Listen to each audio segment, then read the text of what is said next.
I'd like to call this Tuesday, March 24th special meeting to order. Would everybody please rise for a moment of silence, and let's remember all those who passed away during the month.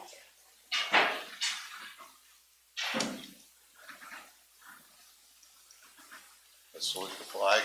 I pledge allegiance to the flag of the United States of America and to the republic for which it stands, one nation, under God, indivisible, with liberty and justice for all.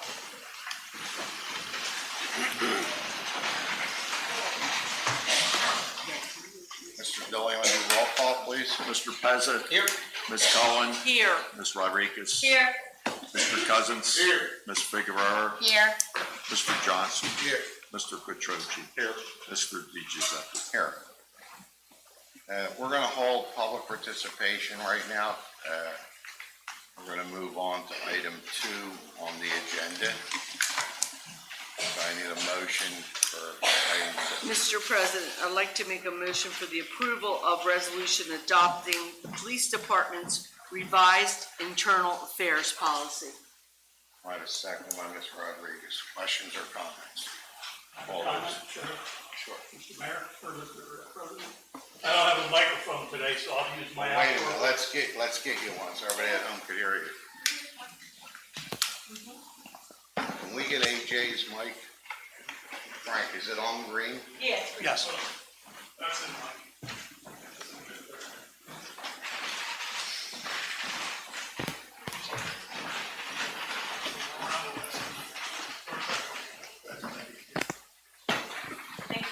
You good? You can start here. Go ahead. Okay. This evening, I would respectfully request that the council consider tabling item number 2 on the agenda, the approval of the resolution adopting a police department's revised internal affairs policy. Although there are other reasons for not moving forward on the resolution in its written form, I will focus on 2 immediate concerns which I feel are of the utmost importance to the taxpayers of Bristol Borough. Upon receiving the agenda packet for tonight's meeting, I contacted members of law enforcement with years of distinguished service who serve as heads of police departments of all sizes. I also spoke with an official with the Law Enforcement Accreditation Services Organization. Their main function is to assist municipalities in preparing their police departments to become accredited departments in Pennsylvania. Along with these conversations, I researched the criteria written in the revised policy before you that you are considering for adoption. I could not find any instances where a governing body such as the council was even remotely involved in not only formulating an internal affairs policy or setting themselves up in a position where they control internal investigations. There was no authority to designate who will conduct the investigation, nor did I find any documentation that a political entity such as the Borough Council has the authority to review the investigation reports at any time they wish. That alone would be a violation of the Criminal History Records Information Act, which, by the way, I find it hard to believe that the chief would approve this because he pointed it out to me my first day when I came into the police station, that without my CREA or criminal history requirement that I'm approved, I would not be allowed to be unescorted through the police department. Furthermore, there is no authority for council to designate a person to supervise the police department. By adopting this resolution, you will be inserting politics into a process where there is no legal authority to do so. This policy is in direct violation of Title 8, which is Pennsylvania Title 8, Boroughs and Incorporated Towns, also known as the Borough Code. Section 1123.1, Mayor's powers concerning the police. The subsection A, general rule, states, the mayor shall have full charge and control of the police, and the chief of police and the police force. Subsection B goes on to say direction, which states that the mayor shall direct the time during which, the place where, and the manner in which the chief of police and the police force perform their duties of their rank. This policy, if passed, could trigger a legal challenge to its legality if passed in this form, not only for its impropriety, but more importantly, the violation of Borough Code. Council could be found liable and be subject to legal consequences, not only as an officially elected body, but also personally if the facts and evidence warrant it. More importantly, the taxpayers would be forced to absorb the cost of any litigation arising out of this matter. Based upon that, I respectfully request that it be tabled for further discussion. Well, the only thing I can tell you is, Jeff, you want to explain our executive session? Well, we talked about pending investigations related to police officers, and we are not going to discuss it publicly because it's a personnel-related matter. In addition, we talked about collective bargaining, which is related to the police contract, which is about to be executed. That was the purpose of our 45-minute discussion before the meeting. And our labor special counsel, our labor attorney, was the one who asked us to put this on the agenda, so I'm going to take his opinion. I appreciate your comment, but as far as I'm concerned, we pay an attorney an astronomical amount of money to advise this council what they should be doing with the issues that are facing us right now. And this is the way we're going to proceed, so.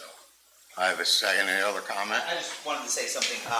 You know, as a councilman, we have to rely on professionals to do their job. I'm not a lawyer, and we've been advised by 2 lawyers that this is the appropriate action, and therefore I rely on the advice of solicitors and labor attorneys. I agree. So you're saying Solicitor Garten approved this as well? I'm saying that the labor attorney advice, I was, part of that conversation too. And we're hoping to have him here, and maybe he could publicly say some of it. Right now, we can't talk about anything, but hopefully he can come to a meeting at some point and address this whole situation. So if there's no more comments, all those in favor? Aye. Opposed? Motion carries. Okay, do you want to do 3 now? Mr. President, I'd like to make a motion to consider the implementation of recreation plans. Let a second by Ms. Figueroa. Questions or comments? All those in favor? Aye. Opposed? Okay. Jeff, see you next month. The reason we went out of order, our solicitor has to be somewhere else. Okay, so we can either do some public participation, or I'd rather do our presentation and then hold public participation to the end. Unless somebody has to get out of here in a hurry, I'll listen to what you have to say now. Okay, so the reason we wanted to present this plan to everybody, it's been 1.5 years in the makings. And a lot of it has to do, there's a lot of different phases of this program that we want to put forth tonight. We feel that there were a lot of good things that happened over our administrations over the last so many years. There was good things that happened over previous administrations. One of the biggest things that I think ever took place, that was the walking path that was put in town. It's used by thousands of people every week. And we need to really focus on, housing stock. Everything's going great, but we need to focus on recreation for the children of our town. And therefore, we went through every phase of recreation that we can. There's 2 phases that we still need to deal with. And one is all of the complex on Jefferson Avenue to be redone. We're not at that point now, but we are working towards that point. But our playgrounds, our soccer fields, our walking path, our community garden, our basketball courts, there's a whole process that we want to present to you tonight. But I think the misunderstanding is that we want to build a firehouse, and then maybe 5 years down the road, we're going to build a garden. Before we do anything, the basketball courts and the garden will be built before we build a firehouse. Same thing with Otter Street. We're going to put in new fields, new lighting, concession stands, a parking lot. So Phil's facilities will be state of the art. our playgrounds haven't been upgraded in, I don't know how long. But when you see what we're gonna do tonight, I think everybody's gonna be happy. So, Kurt, I think we should go through each phase of this. I know you brought people here from the playground company and everybody to explain. The equipment that we're using is state-of-the-art. It's used in Philadelphia in different areas that parts are already available. It's not something they're gonna destroy. All the playgrounds will have lighting on them and security cameras, including the new basketball courts and garden will be lit with security cameras. Is there a lot of people out there? No? Because if there is, we could turn on the TV in the community room too. Tell them to If come you in. guys want to come in, Tell them to come in. squeeze in, or open that other door if you want. So, Kurt, how do you want to start? Amanda's gonna kick it off. All right, Amanda. Thank you, You know Mr. what? President. I'm gonna move somewhere where I can see it on TV. I never saw it up on the screen. And feel free to interrupt with any questions. This is quite a lengthy presentation since there's so many projects, so I don't want anyone forgetting questions along the way, so feel free to just interrupt with your questions.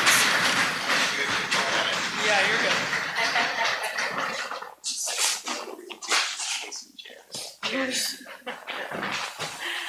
All right, thank you. Well, we're very excited to be here tonight, and we're appreciative to be able to share with you some of the projects and ideas that we've been working on, again, as Ralph mentioned, for the past year and a half or so. I know you all pretty much know Kurt and myself, but we've also brought Will Hemler from General Recreation with us tonight, and he will be discussing the playground projects once we get to them. And if you notice, it says our town, our future 26. So that's something that we feel that, again, is something that's for the town for a long time to come. I think we can all agree that there's no place quite like Bristol Borough. I know for me personally, over the past 10 years that I've been working with you, it's been amazing to witness the vision and ambition of this council and staff to implement so many great projects. From the docks and new public works facility, to the small business revolution in 2017, to the intersection improvements at Mill and Radcliffe. This town's truly a unique place where history, culture, and great residents all collide. And it's with those prior successes that we can use it to springboard to tackle a complete and holistic approach to revitalizing every aspect of recreation in town. Youth programming came first with the addition of the quiet yet effective Brian Johnson onto council, and you've done a great job at improving the sports offerings and programs themselves. Then came Brian number 2 with Brian Morris, and he can really help to catapult Bristol to a new level of recreation programming and bringing new ideas. This presentation tonight is the third and final piece where we hope to improve the recreation experience for all residents with new and upgraded facilities and infrastructure. All right, so this is the outline of all the projects that we'll be talking about this evening, and they include Otter Street, which is as Ralph mentioned, the sports fields with new field improvements, as well as the playground and parking lot across the street. We will be upgrading every playground throughout town at Trenton Ave, Pond and Wilson, Spruce. And then we will also be resurfacing the entire length of the Spurline Trail, along with upgrading key intersections where the trail crosses traffic roadways. We will be, as Ralph mentioned, relocating the community garden and the basketball courts to make way for a brand new fire station building. I'll give a quick update on the track improvements that are ongoing, and we'll also be giving an update on the road paving program, which is borough-wide roads that we'll be selecting for paving.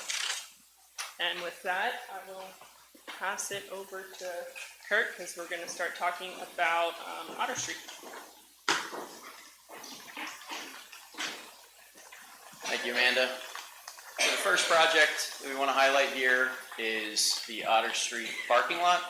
I think everyone's familiar with the fields and the land that is across from the fields where people are parking now. So on the left-hand side, you can see the current conditions. This is mainly roadway millings and other materials that's been placed there throughout the years. It's discombobulated. It's not, uniform. It's not covered in a surface that's ideal for parking. And the vision is displayed here on the right, which is, as you can see, seems tricky to control, but formalizing this space. On the top of the screen is Otter Street. On the bottom of the screen is Old Route 13. You can see that we're going to be cutting off access from the Old Route 13 side and only providing controlled access from the Otter Street side.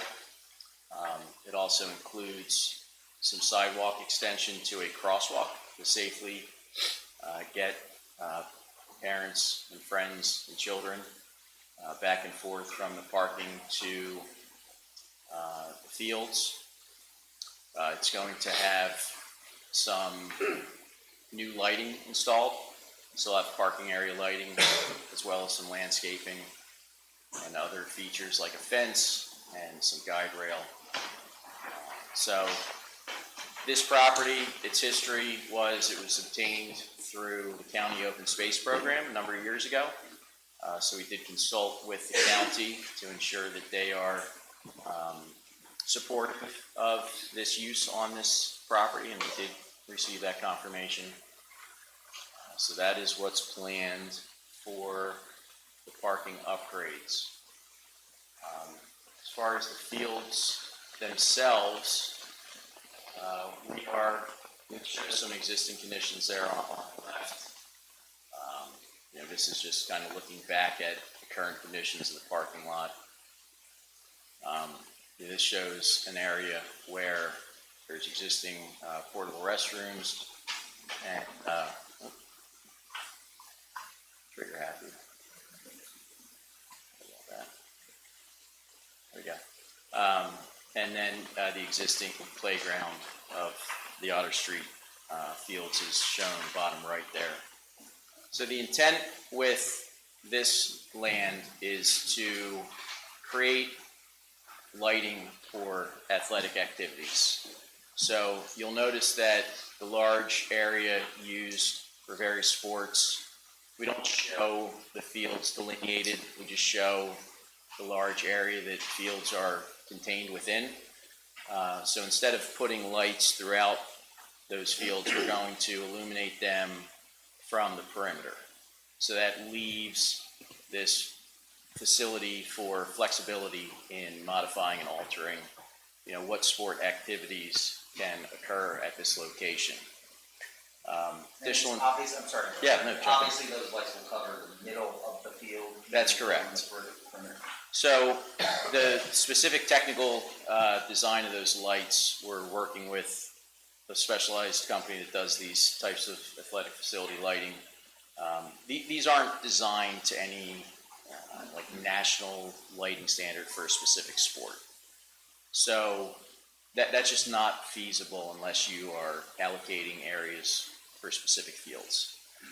But this will provide a nice, relatively uniform illumination across the field, plenty of light for playing sports after it's dark out, but it's not like we follow some specific, national or other athletic field lighting. But they are athletic field lights, and they are sized in appropriate height and appropriate strength to provide nice, sufficient coverage.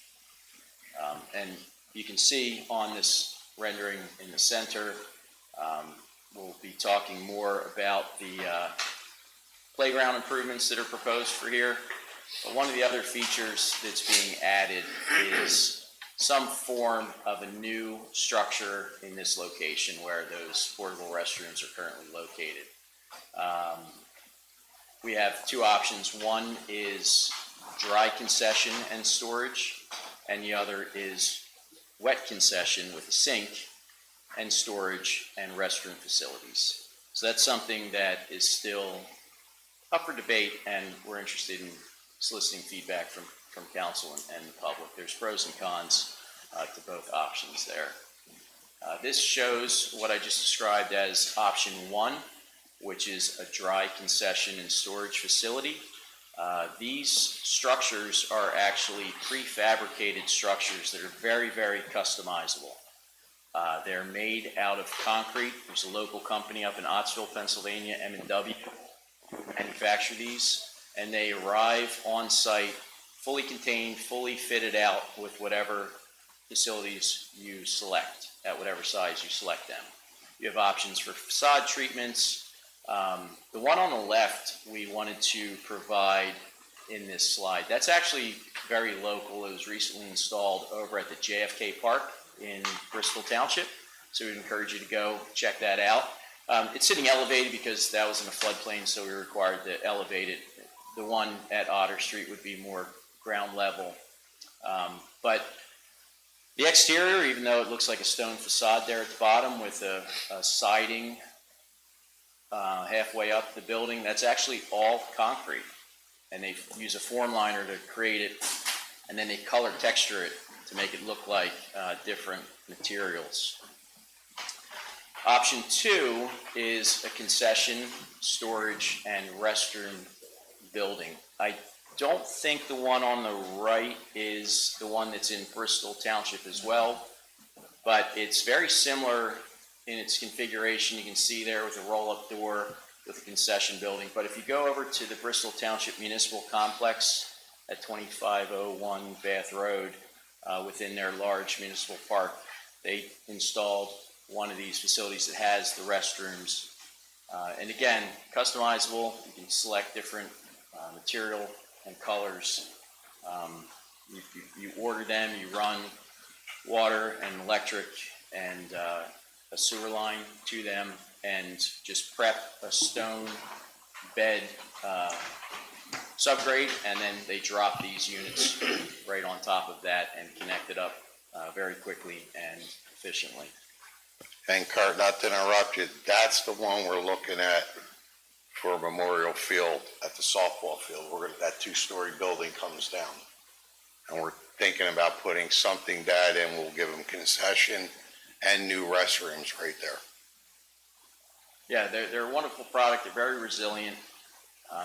You can get all kinds of different features, whether it be mechanical locks, electronic locks, things like that. You can have them on timers, sensors, so that, obviously you don't get locked in there. You can leave, but you can have them on timers. You can have them set up with all kinds of different configurations. And inside they're built very strong. Not like a typical residential toilet. It's a more heavier duty type product that's more resilient to vandalism. That's one of the trade-offs. It's a reality that kids do what kids do. But as Ralph said, John said, the presentation, there will be security cameras and things included in these projects to try to change codes and stuff like that on the doors too. All done by computer. Yeah, you could have it hooked into Wi-Fi or other means. So the next portion of the presentation will be the playground upgrades, and we have Will Helmler with General Recreation, who we've worked with quite a bit throughout our firm's recent history. So he's going to run through sort of the existing and proposed playground facilities. Can I just say one thing before you move on? You can go. It'll take 2 seconds. I'm sorry. But with the Otter Street, just in case, because I know not everyone's as intimately involved with recreation as some of us currently are.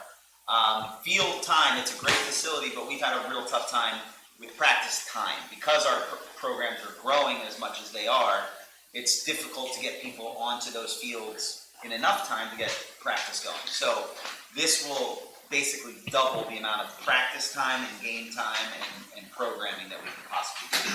Certainly a big upgrade for the programs themselves. And that's great point too, and again, kind of leads into Kurt's conversation about the flexibility of the field lighting, because there are so many options for different ages and different numbers of field configurations. You know, we still have that flexibility even with putting the lighting in.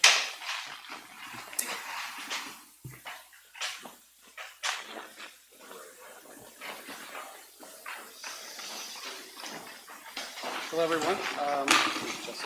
My name is Will Hemmer. I'm with General Recreation, and I represent Landscape Structures. Landscape Structures is an American company. Everything's fabricated in the United States using all U.S. steel. Employee-owned since 1973 it began. So just to let you know that it's a local company, so when parts are needed, any type of support, we're there, and easily accessible. So Otter Street, if you look at it, it is an older structure. The existing structure has a swing set. It has basically a 2 to 12 structure age group, and it's accessible, but it's what we call static play, where you go up the structure, through a deck, down a slide, and repeat. So it doesn't give you a lot of options as far as upgrades or as far as play experience. You can see it's mainly slides on the main structure. And what we're proposing is fully updated. The net structures, what they offer is completely different than what the original structures do. The original structure, again, it's called scripted, really, because you go up one way and you use it one way. Where this structures, you can use it from many different angles. It's high capacity, so children can use it from across the whole structure.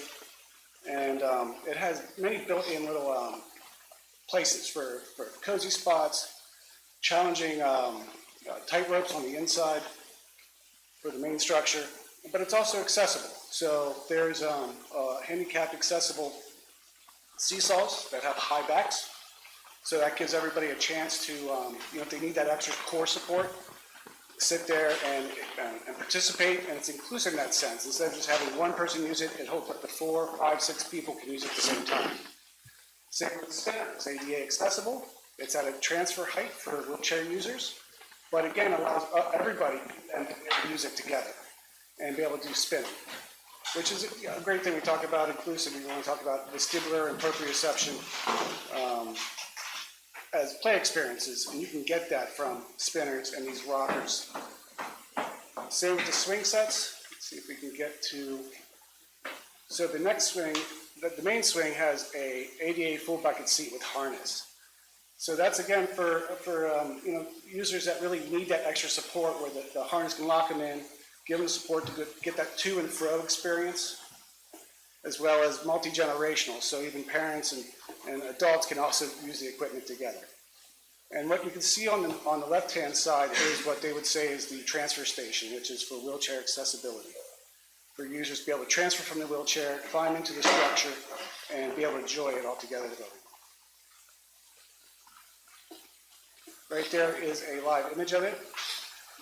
Nice part about that too is the wide slide. So it kind of culminates in this very tall slide, and it's wide and angled. So that again allows more usage instead of just a single use, one user's just child slide. It's bigger and wider, again to accommodate more bigger users and more users. How about parents with kids on their laps? Yeah, it happens.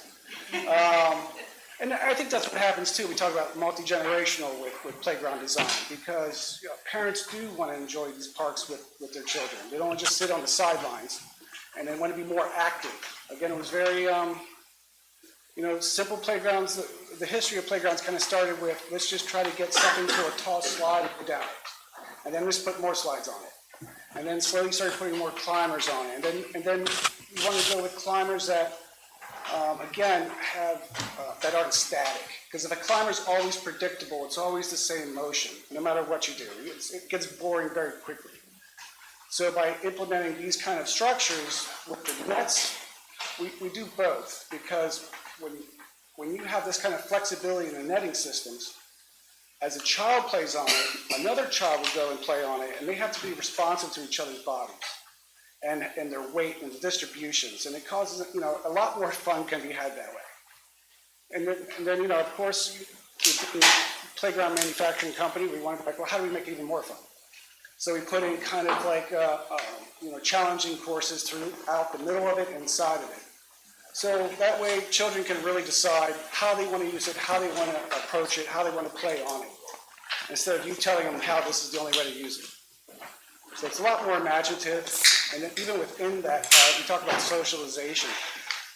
So we want to have these kind of perching spaces and spots to sit so children can talk, socialize together, kind of play together, think about how they want to re-engage, take a break, go back at it, and hit it again in a different way. So again, it might be the same structure, but there's so many ways to approach it and play on it that it keeps it very, very interesting. Will there be any benches for people to sit on? Absolutely, yep. All the designs have benches incorporated into them with backs for support.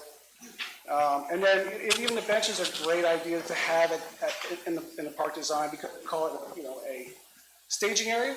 So when you're going into the park, a lot of times, depending, different children's needs, how they can take a break, they can think about how they want to approach the play space and engage it, but it's also calming space. So when they leave the park, before they get back in the car and everything, calm down, or wherever they needed, get situated again, and then can leave the park. So it's staging and calming. So it's good to have those kind of site amenities for parks.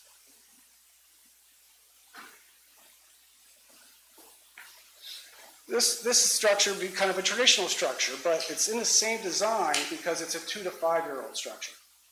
And this is where you want to kind of have that balance of a typical type foot and hand placement with handholds, and where they're learning their balance and they're going up the steps, and they want to get that sensation of a slide, but the slides aren't too high. And same with just different climbers on it. And you want to have added shade for the youngest kids especially. So give that opportunity. So a lot of times you have shade under the deck for that, you have a roof for that, So that makes sense when you are trying to design a park, because not only that, ASTM regulations is you want a 5 to 12 area and you want a 2 to 5 area. They break it up. Years ago it was 2 to 12, catch all. It was just like, it works for everybody, but it was a terrible 2 to 5 structure, and it was a terrible 5 to 12 structure, per se. As things go, all things being equal nowadays, because it's just what we can design now. Back then, it was the best you could do. We were designing playgrounds back then too, and so to see this kind of modern change from something like this to, how do I go back?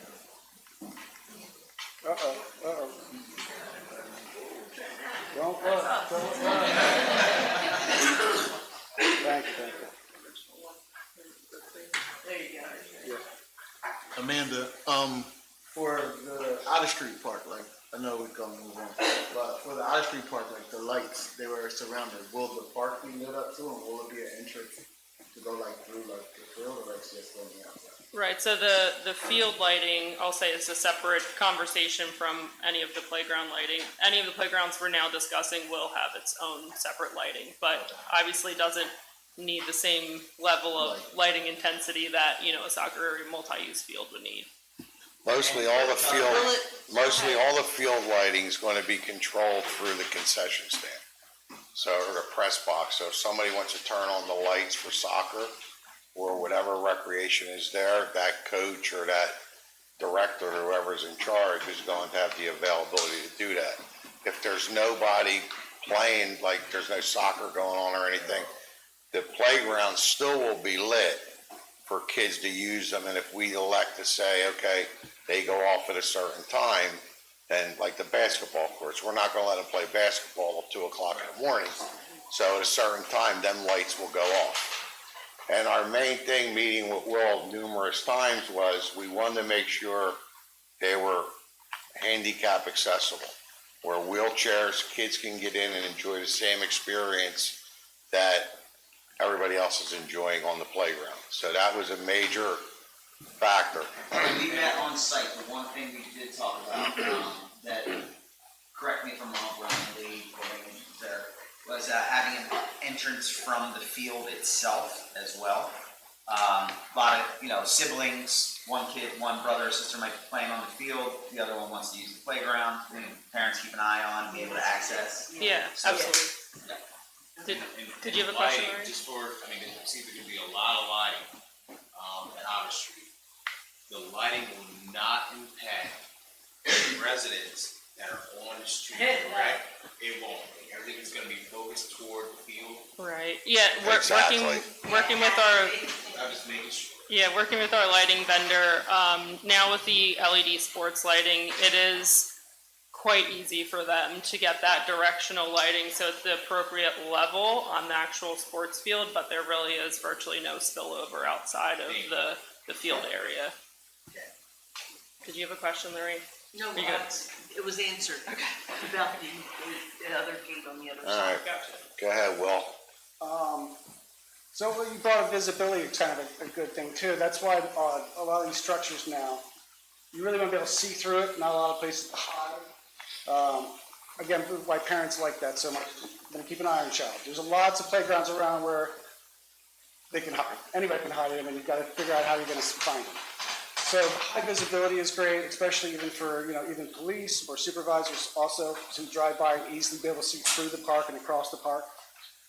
So we wanted to make sure that was implemented in the designs as well.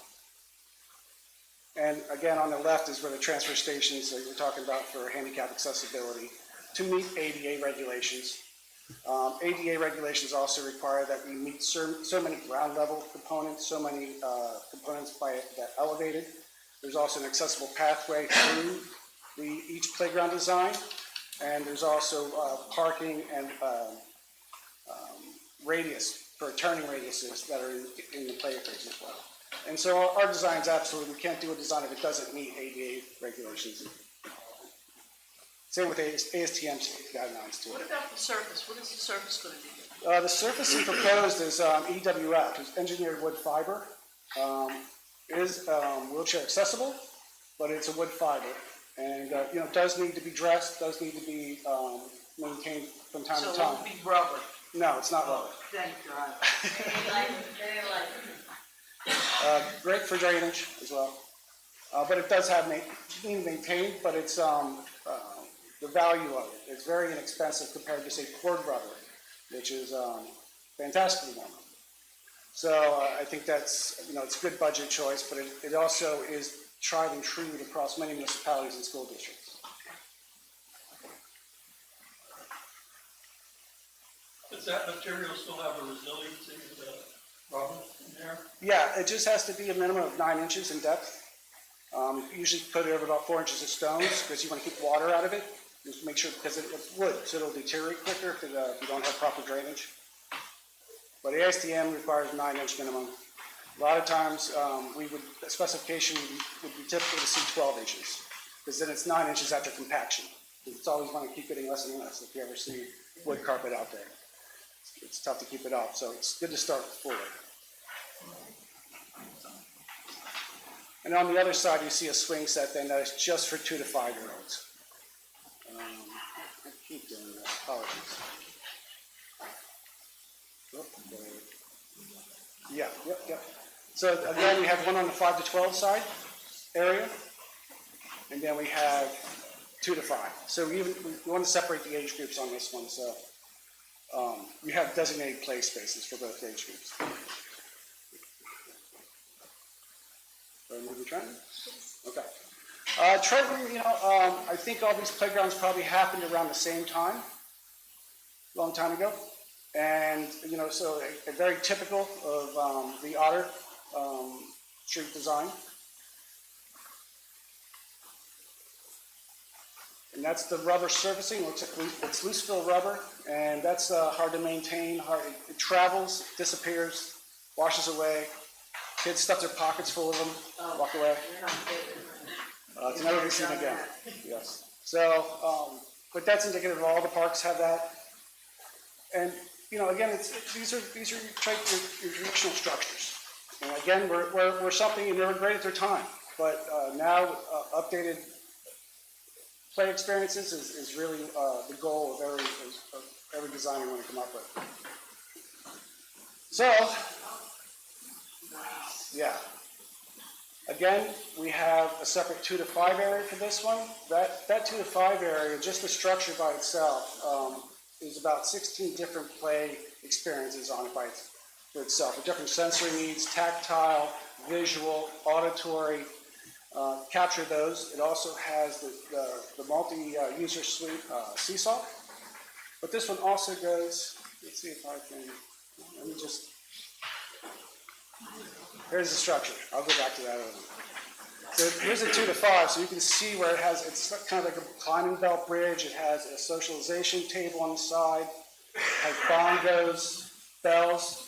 It also has a racetrack built in for matchbox cars. You drop it, it goes around the structure. It's pretty good. Has classic tunnels, so and a lot of touch on it too. Again, that's one of when we talk about having sensory playgrounds. You try to touch tactile, sensory, auditory as part of that. And the one thing to mention is that each playground we're going to be discussing are all different, so there are no 2 playgrounds that will be. That's great. There'll be different things to play on. That's great. That's a fantastic point, because, well, you have an opportunity where the community, I guess the term we use is play pilgrimages. So you go to each one and visit each different neighborhood's park as an opportunity to have something different and kind of cohesion of bringing the whole town together. And literally, they're not that far, so. Yeah, absolutely, you can absolutely. walk to everything. Pub crawl. It's a play crawl. That's right. Park crawl.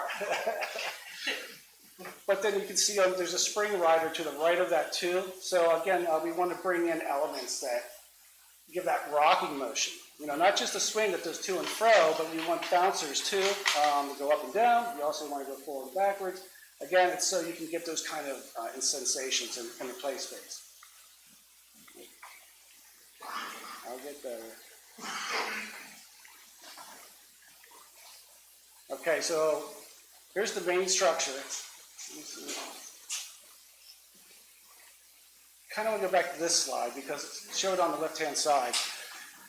It's important to really have it's such a large structure, to have this much canopy on it, this much shade, really makes it enjoyable in those summer days when it's really hot, a lot of direct sun. There is tree coverage at this site, but once this kind of expanse, it's huge to have this part, especially when you do talk about inclusivity. There's lots of children that on medication, and they need to be in the shade. They can't be in direct sunlight for too long. So to be able to offer this is, I think, crucial. Especially this is kind of next level playground design. Is this looking at it from the railroad? So we're actually looking at it, I'll say, from the Trenton Avenue side. Okay, and that looks like the path back The there. one thing you will notice, perfect, good point, Lorraine, that we'll actually be adding a second path kind of offshoot That's so to surround the playground, right? So when you're on the Spurline on Trenton Avenue, walking down towards the playground, you'll be able to choose whether you want to go to the left or to the right. So you can kind of surround, our new playground. or make a loop, or I'm excited. whatever you have. Yeah. Very cool. This structure is unique too because it offers challenges at different heights, where we have a slide at a lower height, and then for children to be able to work their way up to a taller slide. Besides that part, it's where we talk about parallel play, meaning that a child can use the ADA accessible transfer station, and there's a center net that ties the entire structure together, from the lowest point all the way to the highest point, and you can climb all the way up. And so you can run around the edges. There's play components that surround that net and allow you to come up through the middle of it, on the sides of it from different climbers. But everybody can use it at the same time. So you can, however you want to choose to. Again, going back to that unscripted, it doesn't tell you how to use it. You can decide how you want to use it. Children can say, I want to use it this way. I'm going to go for this angle. There's actually painted signs on it that show the different possible combinations of usage that the designers came up with. And they can, they call out those numbers of which way you want to go this time. So it helps, it helps give them ideas, but at the end of the day, it's, they're in charge of their own imagination. and for them to enjoy how to use it. There's lots of places to sit, there's lots of shade in it, there's hangout spots, there's little rockers built in, so you get that sensory motion. When I do a lot of playgrounds with Bucks County Intermediate Unit as well, and we try to figure out how to get those kind of rocking sensations in different places. And this structure has it already built in, which is, I think is genius. What I do like about each of the structures being proposed is this. They all started in our custom capacity. At 3 times the cost they are now, because it was the first one ever built. But they're fantastic. We had to. Can I interrupt you 1 second? Of course. You're talking too far from the mic. You gotta get closer and louder. They can't hear you at home. Okay, gotcha. Every one of these My structures. phone's blowing up because nobody can hear you. Okay. Well, thank you. Each one of these structures started out in our custom world. Unique attachments, netting systems, different types of climbers that do all these things for next level. And I think it's a great value to go with these instead of traditional structures, because again, you get all that benefit of all that original R&D and all those interesting pieces and components at a much less price, because we're able to, from a manufacturing standpoint, able to standardize it more. The one thing to note is that this slide is titled Option 1. For Trenton Avenue Playground, we do have 2 options for that main equipment component. So this is the first one you'll see, and then on subsequent slides, we do have a second option. So this is, second option is the same, all in the independent play components that you see, but it's the main structure that changes. This structure, what's different about this one is it's fully accessible, 12-foot tower, offers 12-foot slide. The other one has an 88-inch slide. So still very tall, but this is when you want kind of a singular tower type of effect to take you up to when you want that high height sensation. And there's a spiral belting going all the way up.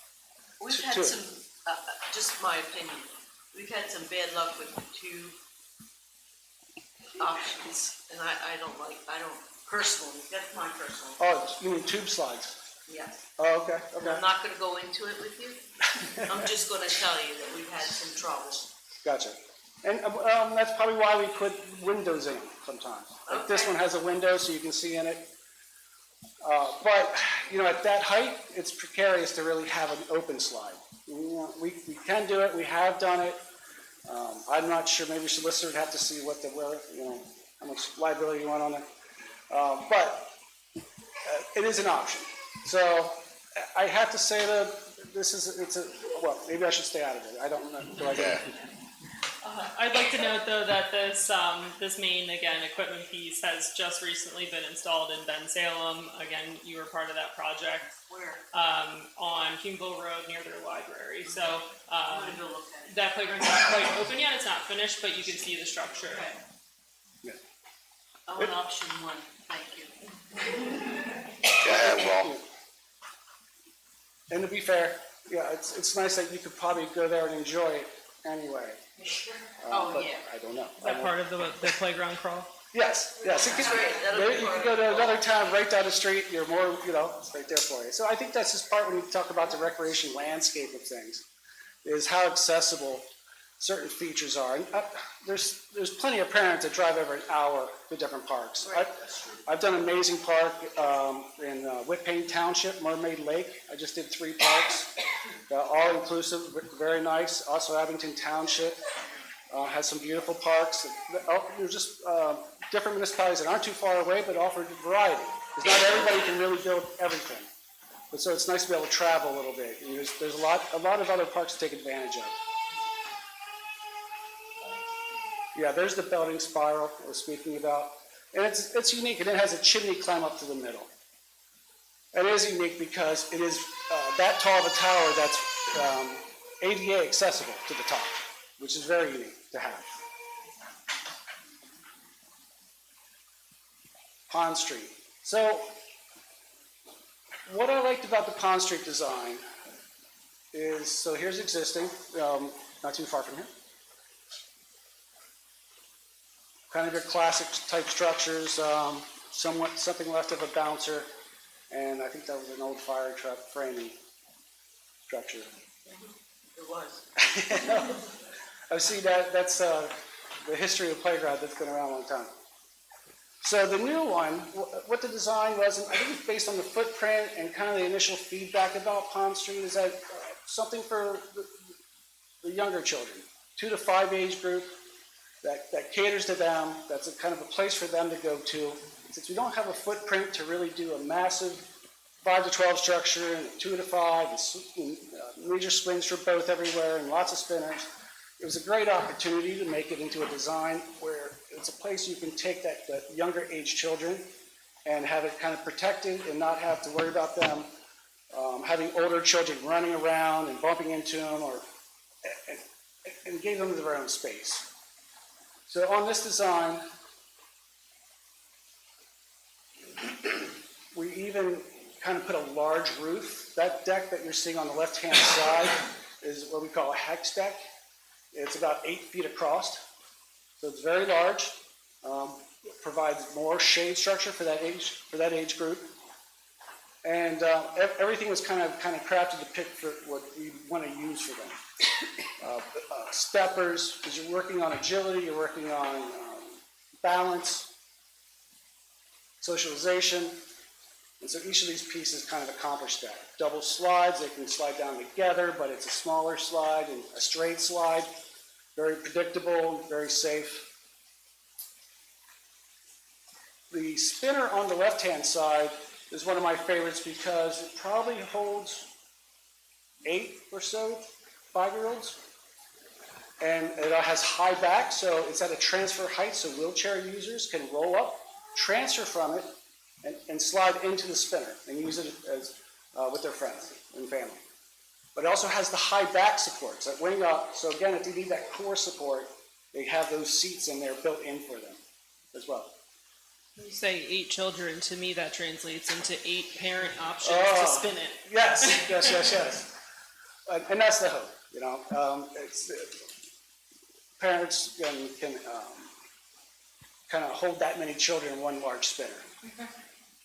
And it turns quick and easy. And then we also have play activity panels that are mixed in that are wheelchair accessible, but also musical, tactile, visual, auditory. Again, everything that we're trying to accomplish that kind of hits those notes in good design. Let me go back one more. Let me see if I can show. So there's also a dome. If you see the dome on the bottom, kind of bottom left, that is a climber that's specially made for 2 to 5-year-olds. It's a cozy space where they can all sit inside. They can climb inside, but it has holes, so it's easily, you can't hide, you can easily viewable. But again, it's a place that can all sit and socialize, storytell, what have you. But the holes and the handholds for feet and for handholds are placed for them to kind of build that confidence and the strategy of using it. It's a very great piece. Once you see it in real life, it'll be pretty impressive for you. And there's also the bobble rider there, but there's 2 of them. So it's a bobble rider with a dual seat. And with the swing sets, we're also adding the harness as well. So for that added support.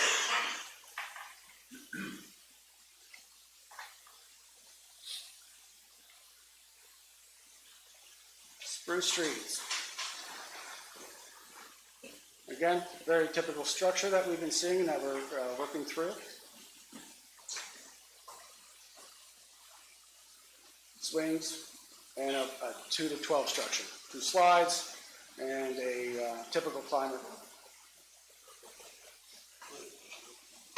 So a new one. So here's where we're talking about that, having that bench at the entrance for a staging area.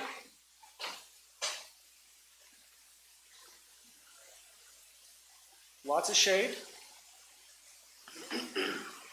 Tall, well, from this side you can see it's kind of a structure that's designed to have everything. It has overhead events, it has large climbers, but also has like smaller belt bridges, lower seats, lower footholds and climbers, a lower slide initially, But as you build up, it goes up to that tall 8-foot tower or slide again. So what, this space kind of, we needed a structure, I think, to be all of it, where a reimagined 2 to 12, but where the 2 to 5 area, or the smaller area, has those belt bridges, those challenging events for that age group that is still learning now, but as you graduate up the structure and use the more difficult climbers, it really does, it is a really good 5 to 12 age group structure.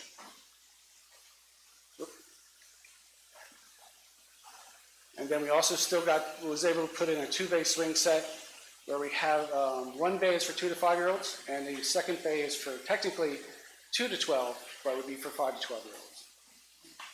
And then we got a bouncer in there for additional movement. 2 more benches. Any questions on all the playgrounds at this point?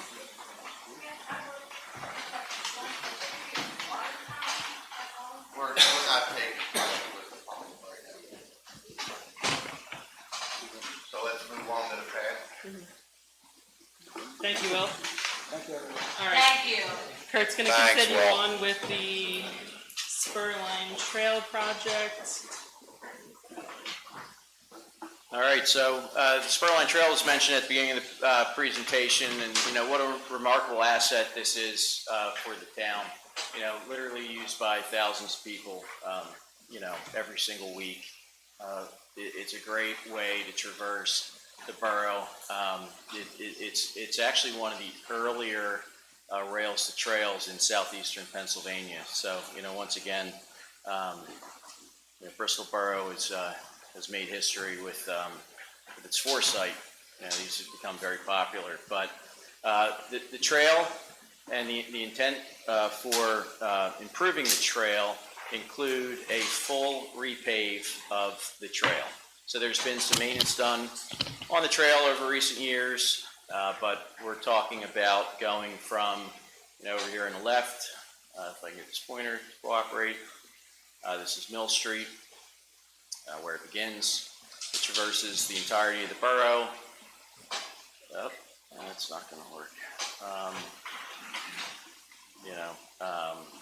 And then it comes down through here, along the Green Lane Wawa's right in here, and it connects down to Ratcliffe Street. Trail actually continues across Seabird and then wraps behind Ratcliffe Court and then behind the Lennox Building until it connects up to Pine Grove.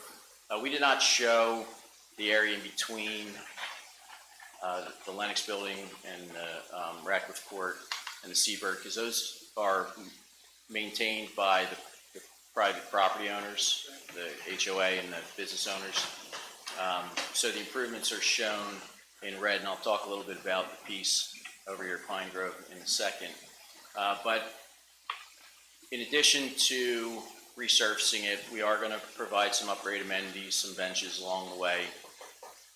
But one of the things we want to do is try to preserve its integrity as long as we can. Forces of nature that deteriorate things like asphalt, and it's not just sunlight and rain and frost and snow, it's also the tree roots. So along that trail, there's actually a lot of really beautiful trees, particularly out in front of like Snyder Girardi, right across the street here. But they also have competing interests because those tree roots find their way into the asphalt and they can cause it to damage, and the roots pop up out of the asphalt and it becomes unsafe tripping hazard. So we, Ralph, we spent what, half a day walking that trail and looking at everything. I felt like I was at Disneyland again. But we're trying to strike a balance between preserving some of the trees, but there's absolutely quite a bit of trees that do need to be removed. But we're going to use a combination of tree removal and also a root barrier system, which will be installed adjacent to the trail, which will, the roots try to penetrate past it and then they stop. It's a barrier that prevents that from happening. So in addition to paving the trail. There's also along the trail a lot of pocket parking that exists within the property in which the spur line exists. So right now, they're mainly gravel, and we're looking to formalize that by paving those pocket park areas, and where we can, maximize the amount of parking that exists there. Can I ask you a question, Kurt? With the Spurline Park behind here, behind Riverview and along the river where we said, the HOA maintains it, which I understand that as well. The condition of it is pretty good at this point. I mean, I don't know if this would be a question for Mr. Dillon or for Jeff moving forward, but in the event that did need to be replaced. They have to replace They it. have to replace it. So Lennox owns the stretch behind Lennox, Right. and the new condos that were just built in townhouses, their HOA has to maintain that. I know if they maintain it, but did we put it in? It's all in an agreement. They No, they made- put it in, Right, that's what I'm asking. yeah, and they'll maintain it. Yeah, Ratcliffe Court actually relocated that trail a little bit, and they have, and there's been instances where even recently, Mr. Dillon will reach out to them. I've been back there with them with benches and trash cans and all that kind of stuff. I just wanted to make sure that we were clear about that moving forward. Sure. Crystal What's that? clear. So this is the Pond and Doran Street pocket parking area. This is Dorrance and Washington. This is Washington and Lafayette. Kurt, what is it that we're doing to them? Because we're making it wider to maximize the parking space, or? Yeah, so we're generally following the footprint. There are some areas where we'll widen it or square it off. It's kind of irregular shaped now. So we're trying to provide with these renderings, showing more uniform cartway widths and formalized parking spaces, but still preserving and protecting. You'll see that there's some areas that are like hatched out. Somebody's gaining access off of that pocket parking, so they'll preserve their access the way that they have it today. This is Lafayette and Jefferson Street. You can see there's two areas there. Again, just kind of squaring it off and providing safe and efficient parking in those areas.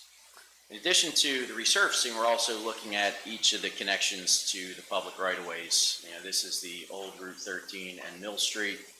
Right now, the trail just kind of dies into the cartway.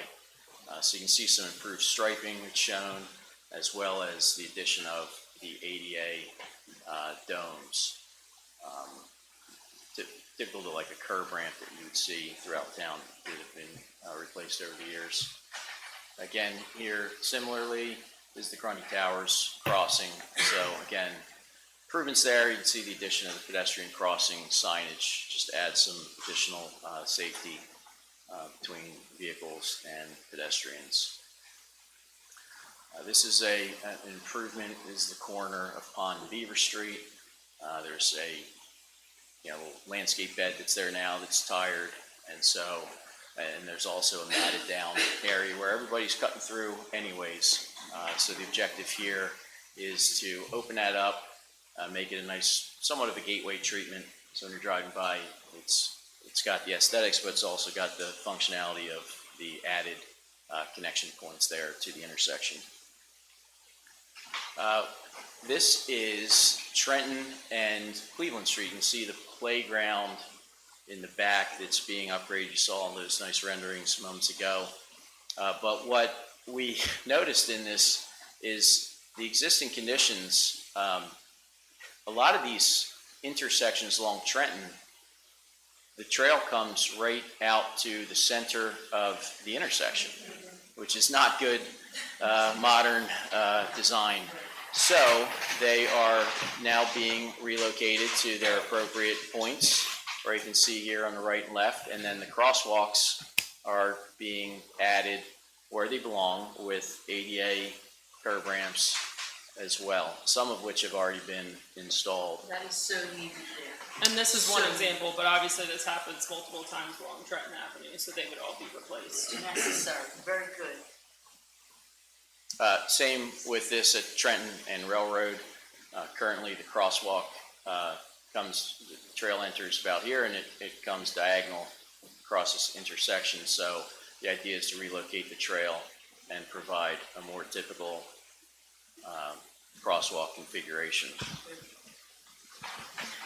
So this is that Pine Grove piece, and what exists out there now is the trail just kind of ends here into the sidewalk. There's like a piece of sidewalk somewhere along that corridor, but we wanted to connect that trail back out to Ratcliffe Street. So that'll be, this is the only section where we're actually adding a piece of the trail. And just kind of jumping back to the slide that shows the overall trail, just giving you a little context of why that's being added. We want to, that's a lot of slides, I gotta go back through here. Sorry about that. But what it'll do is it'll actually provide, and this was in one of the studies that we had done years ago called the Walkworks study. It looked for gaps in trails and ways to connect things. So now, you know, as you come along the trail, you'll actually be able to close that loop back onto Ratcliffe, and so you can circle this entire corridor and head back down the trail like that. So that's an important piece that we're excited about. Let's get back to where we are. Next but not least. Kurt, I have a question. Are you addressing the trail at Beaver Street and Pond? Because right now, if you're walking the path, really legally, I guess you're supposed to walk up to the intersection, cross there, and then walk back again. Nobody does it. Yeah, I would say we're actually doing the final leg of that, because we did make the improvements, as you recall, moving that crossing that was mid-block, and it was not at the intersection. So we already have installed the crosswalk up at the intersection where it belongs, and you saw the other side. But nobody uses it. There's still connection. Yeah, we can only do. No, it's not convenient. It's not, the path is here and the intersection's. Yeah, we are going to make 100 improvements feet away. on the opposite side of the slide that we showed to better, I'd say, deter by removing a section of the trail to guide people to the It moves intersection. the trail. Yeah. And I realize with the school being there, you have some other issues with.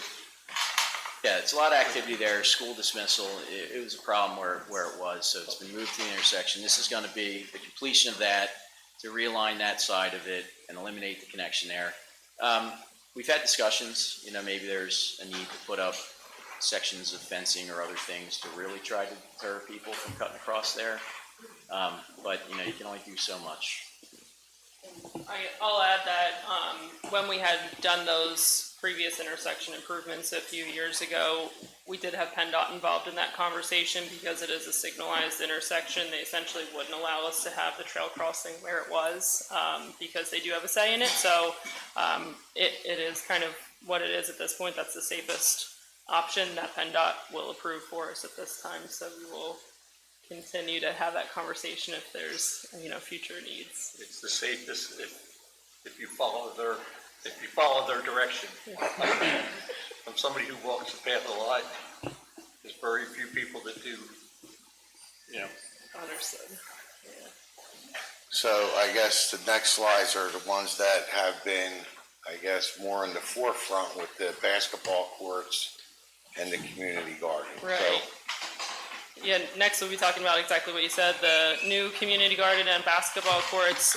And so again, these would be relocated to a new location in the borough in order to facilitate the construction of the new fire station. This was reviewed, I will say, in detail to make sure that we came up with the most appropriate location and really, to use Ralph's words, state-of-the-art design in order to make something really great here that I think ties in really well with all the projects we had just discussed. So this is a picture of the existing basketball courts. There's 3 courts there now today. It is pretty tired looking. I know we had resurfaced it a few years ago, but that you know, was essentially not a complete overhaul. There's no lighting here at these basketball courts. And there's not a whole lot of parking, and it is shared parking between the basketball court and the garden here. And this is a picture of the existing garden. There's a pavilion and a shed, and there, it is very used community garden, and there's a lot of activity there, but again, not quite probably enough parking, and the amenities just aren't probably exactly useful for what the garden needs are. So this is a plan view of what we would be proposing. If you can see on the right in black is the existing track off of Trenton Avenue. So this would be situated, if you're looking at the track, immediately to the left of the track. There is space there for 158 new garden plots, which is a pretty large increase from what's there today. Let me see if I can point with this thing now. Does it work? Okay. Here's those garden plots up here to the left in brown. Down at the bottom here, we also have an option for a future expansion area if there's additional garden plots that are ever needed. There is a communal space here, somewhat similar to what's existing at the community garden now. It'll be an open area with picnic tables, a pavilion, a storage shed, but there will also be some lighting there as well.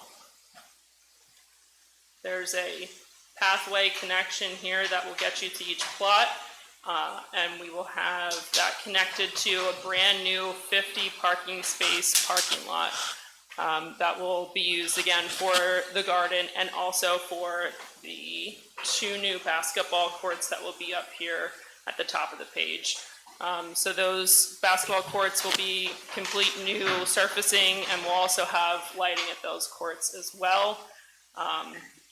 Down at the bottom here, you will see in gray, this is the actual Spurline Trail. So we would be reconnecting it and realigning it through this new driveway off of Trenton Avenue at Monroe in order to facilitate the new driveway going to the parking lot for the garden and the basketball courts. The gardens will have water access, so there will be hose bibs throughout the community garden for use. And I think that might have covered it all. Did you say lighting? Before you go to the next slide, I got a pointer. Oh, there you go. So in here, all these dots, or hydrants they're called. So everybody will be able to water off instead of one hose trying to connect the whole garden. And this walkway here, coming out of here, all these beds along here could be ADA accessible. So people that are handicapped, again, and we took this into consideration, that can have a wheelchair, and as I spoke with Donna a few days ago, then beds would be higher so people can plant from sitting in the chair. So I think we thought of everything, but there's a lot of stuff that, to get into every little thing here, but the pavilion, we're talking about maybe picnic area right there, expanding that. And Lorraine, to answer your question, there's lighting at the parking lot, at the basketball courts, and at the garden. Okay. Everything's lit up, everything has security cameras. And the garden will also be fenced in like it is They today. didn't have lighting before, did they? No, I'm talking about, the garden. Will that garden area have a fence similar to the Yeah, original you'll garden? see it on the next slide. Yeah, it's a little tough to see on this one. You'll see it on a subsequent slide, but yeah, it'll be a similar decorative fencing. So this Amanda, is, just for contextual, just sort of the way my mind is working, how far away is the opposite side of the basketball court to the canal, roughly? That's important. I'm just curious. There's as to no where canal that there. falls. yeah, it actually, right, it backs up to the creek. I don't know that it actually, you're pretty far from the physical canal at this So point. stay by the woodland. So we're gonna be on this side of that wood line, basically? On the Yes. side that we're set Right up? here is the trees that are there, Yep, that's all staying, we're not touching them. Okay. There's a cluster in here that may have to come out. Yeah, there's probably some trees that do need to come out to facilitate this construction project, but we were trying to kind of respect the footprint of the existing wood line. So the goal is to keep as many trees as absolutely possible. Right. Keep the natural vegetation as unharmed as possible, yet provide usable areas for as many people as possible. Exactly. So I'm going to go through a couple of renderings. They're all of the same thing, but kind of just to give you a different view. Again, we have the track over here on the side to orient yourself, and then here's the driveway coming through to the new parking lot, basketball courts at the top, and then this would be that new pavilion structure as you enter the garden to the 158 plots up here. Again, a different angle, so we're looking at the garden plots in the foreground, and behind you in the background would be Trenton Avenue. How many pods are at the existing net? How many what? How many pods are at the pods? existing one? 154? Yeah. Thank you. And again, a rendering of what this could look like with the garden plots, with the wood beds and a pavilion and a shed in the background. We do have that decorative black ornamental fencing. What is the height of that fence? This is a rendering. However, I do think we'd be using probably a 6-foot fence. And then at the basketball courts, we have lighting proposed again so that the lighting can be controlled if we need to use the lighting for a certain particular time or particular game, but they can be used at night, which they are not at the moment. Amanda, can you go back one screen with the courts? With the courts. These courts could be turned if you want to run them this way. We thought this way was the best way to do it. But you can turn them and add some, if you want to add a third court. I have never seen 3 courts being used at one time, but that's something that we could discuss. Yeah, and again, to your point, Greg, we were trying to respect the natural wood line and not, disturb trees if we didn't need to. So the 2 courts fit in this orientation pretty well. It does technically work if we did want to rotate them. We just thought also with loose balls and the way that they're oriented, it would be conducive to have them in this direction. We would also, as you mentioned, optimize parking. Minor, but I would ask that those of us involved in rec be consulted on the backboard and rim selections, because I know they're renderings, but we see some of the ones in there that look like the old ones, Yeah. and then yeah. some that look like new ones. So Well, we'll let you pick them. yeah, thank There you. you go. Will they be fenced in, and is there going to be certain hours, weekday, weekend, and get their... Let's just keep going, then we'll come back. Okay. All right, so that was the garden and the basketball courts, if there's any other council questions on that. Otherwise, I'll give a quick update on the track improvements. I know we've talked about this for some time now. The borough was awarded a grant for $485,000 from a local share account grant program through DCD, through the state of Pennsylvania. They did start on the track project and paved the surface. The asphalt paving is complete. That was completed last October. They had to remove their equipment from the site in order to, one, allow the asphalt to set for a minimum of 30 days, but then obviously we went into a pretty harsh winter. They do need 45 degrees as an ambient temperature, consistent ambient temperature, in order to set the synthetic track surface. Hopefully, now that we are in spring, that is planned for the next few weeks. If all goes well and the weather holds out, then by the end of April, we will have a completed track project. And on the track, we took the finish line that was back here, and we moved it to Trenton Avenue out here. Because people had to come in the back of the track to see somebody finish a race. Right. So we moved all that at our expense. Right, so in order to facilitate, that's not just simple striping, there is obviously striping that's involved with moving the start and finish lines, but we did actually, if you notice, there's these straightaway pieces that are part of certain events for track and field, and that would be required to be relocated as well if you are moving the finish line. So they have now been since relocated down to this leg, and that's where the finish line will be going forward. They also relocated the long and triple jump event, which again is all the way back here in kind of a marshy wooded area that has been since relocated to the center of the infield here, and I'll show that on the next rendering. So again, this is kind of the existing condition before the project was started, and this is a rendering of the completed project. So you'll see those long jump and triple jump events are now situated here in the center of the infield. Much easier to see as a spectator, and certainly just safer from a wooded, marshland perspective. All right, and finally we have the road paving program that we've developed with staff and council. So this looks like a spaghetti map here. It is every road in the borough. And the important pieces to look at here are the kind of the thicker red lines. Those are the roads that are proposed to be paved this year. There are quite a few other colors on here. As you will notice, I'm sure as soon as you drive around town, you will see the sheer volume of utility projects that are going on in this town.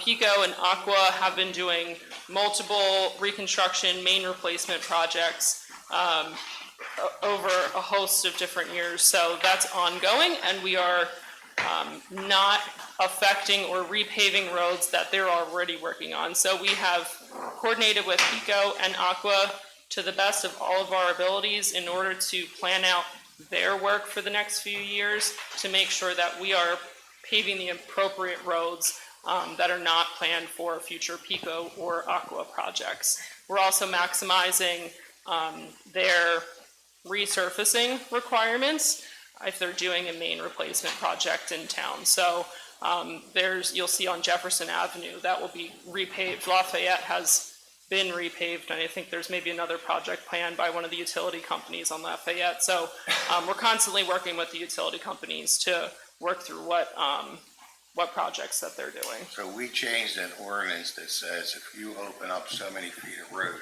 you have to repave it. Before they used to come in and just patch what they wanted to patch and walk away. So now that when we send letters out to everybody saying we're going to pave these roads, you can't touch them for 5 years. If they touch them, they definitely have to repave them. Exactly. So we got a good thing going, but we need to do a lot of alleys. There's a lot of things that aren't on there that need to be done. So there's major projects that are going to happen this year besides the town being all ripped apart. I mean, every street in town right now, which street to go down with everything that's going on. And I'll say, a majority of the roads were paved in 2008, 2009 through a comprehensive paving program that the borough had implemented. So there were some, again, you mentioned alleys and smaller side streets that were not paved as part of that program. These would be incorporated into this year's program. All right, so this is now again kind of a recap of all the projects that we talked about tonight. All in, the anticipated cost of these projects is approximately $6 million. We don't have final plans prepared for all of these projects at this point, but that is the anticipated budget numbers. So what we did tonight, item 3, was to have the borough manager start getting bids for anybody that can start these projects that's CoStar. So the playground company is CoStar. So we can have him bid the job, award the job, and we don't have to wait here 6 months trying to get something started. Absolutely. Our main goal is to get Otter Street up and running before soccer season. It's going to be a stretch, but we're going to push to get the parking lot done, get all the light bases in, the lights we may be waiting for. The concession stand used to be, what, 6 months, now it's down to a few weeks. Yeah, it's like 10 to 14 weeks, I Right, think, is their lead so- time now. It went from, we could cut that time in half. And they're cement structure, so that just gets plopped in, everything's in it, ready to go. And So- all the prep work can be done in of anticipation time. of waiting for the building to show up. So the goal is to get Otter Street started immediately, all the playgrounds started immediately, and to get the community garden and the basketball court started immediately. Because we don't want to keep crossing the tracks with big trucks. Once that's done, we can repave the path, and we're hoping by the end of the summer or fall, the path can get repaved. We just ripped about 300 feet of path out up here, and it's already crumbling again. So the trees are a problem. So the root barrier, like Kurt said, we're gonna try. There's no guarantee it's gonna work, that people tell us it'll work. And a lot of trees that'll be removed will be replacing further back from the path. So I think it was a great presentation. I hope everybody's happy at home. As far as moving forward, there's 2 projects that are already in design phase, is Memorial Field.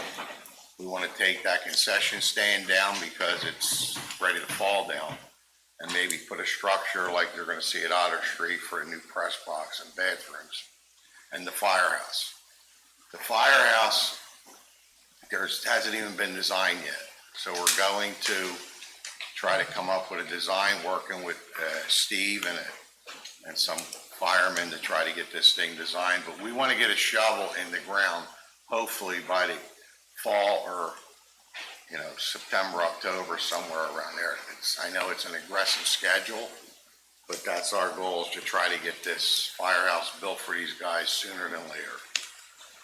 And in addition, so the fire station and Jefferson Avenue were mentioned. The boat docks expansion would be the last item on this slide, where there's $1.5 million in grant funding that was obtained through Congressman Fitzpatrick. So again, we'd be looking to start as soon as possible on the design for the dock expansion. So we want to put docks to the left now of the pier. We have the pier, so the docks, what do we need, another $1 million we applied for?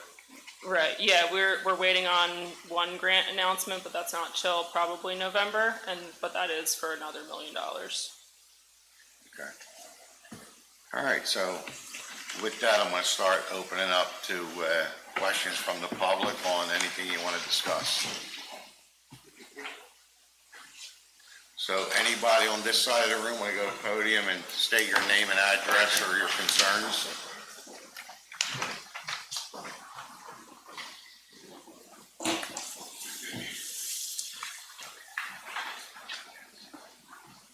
Hi, my name is Rebecca Brooks, 345 Penn Street.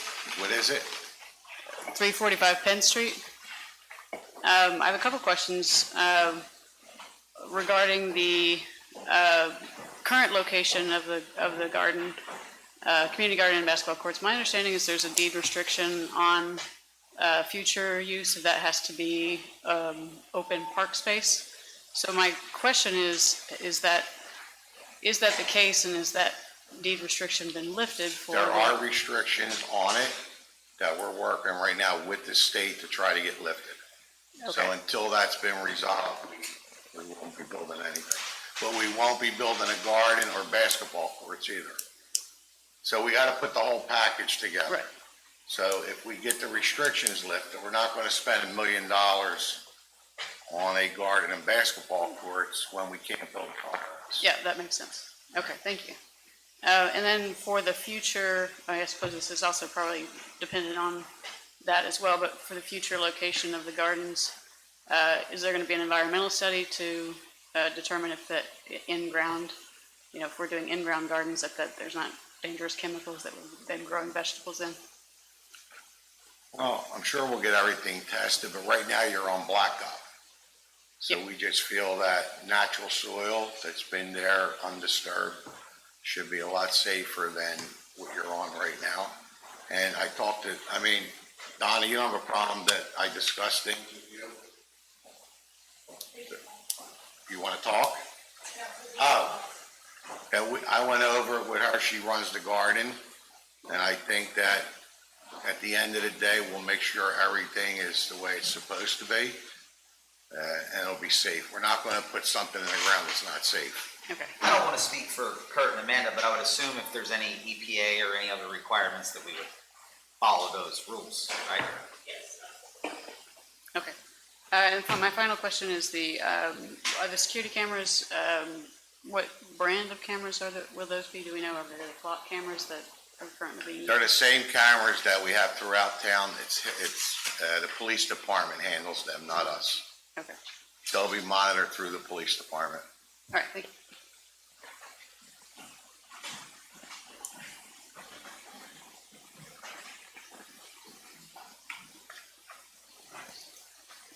Hello, Elisa Miles, Radcliffe Street. I'm glad I came today. It's really great to see that you're doing a big recreation refresh. I think Bristol needs that. I'm relatively new in Bristol. I've been here 3 years, and before that I was in Newtown Borough and I was chair of the recreation board there. So we built 2 playgrounds there, and before that I built a playground in Philadelphia. So I didn't know I was getting a playground presentation tonight, so I like that, familiar. So a couple of things, I took some notes. One thing, our climate's getting hotter. Our summers are really hot here.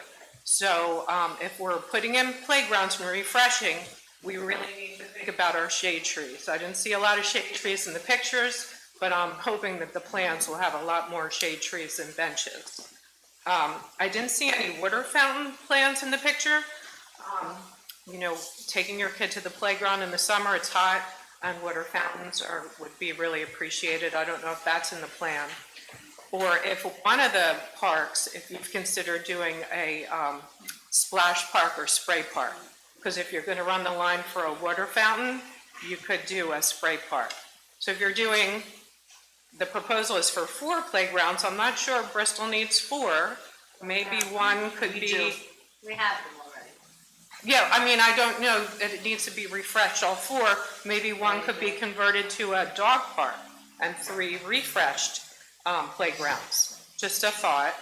And also, when we did our playground refresh build in Philadelphia, all 3 projects that we did, we got a lot of community involvement and advice and what the community wanted. So I didn't know if that was part of this or if these are the plans and the council just picks it out. But if you wanted to put a community committee together, I'd be happy to be on that, and I'm sure other people with young children would like to be on that too. And the other thing I wanted to say, being on the recreation board in Newtown, open space is really at a premium. Bristol Borough is a very developed borough. Once you build on open space, you can't get that back. So I don't know if your site for the fire station is really set, but you might want to consider redeveloping land that already has a building on it. Because what we have now with the community garden and the basketball court, I was there Sunday, and it was so well used. There were so many, every court was being used. And so many people in the garden and on the basketball court, and it's really a great space right now. I do think currently there is enough parking there, so the new plan having 50 spaces, I don't think you're going to need 50 spaces for the community garden, and I think that's too much impervious surface to put. And I think it needs more shade trees or less trees coming out, because I think the proposed area is pretty wooded there, so you'd lose a lot of trees. So trees, shade, water, that's my my thoughts. Thanks a lot. Thank you. Anybody else on this side of the room?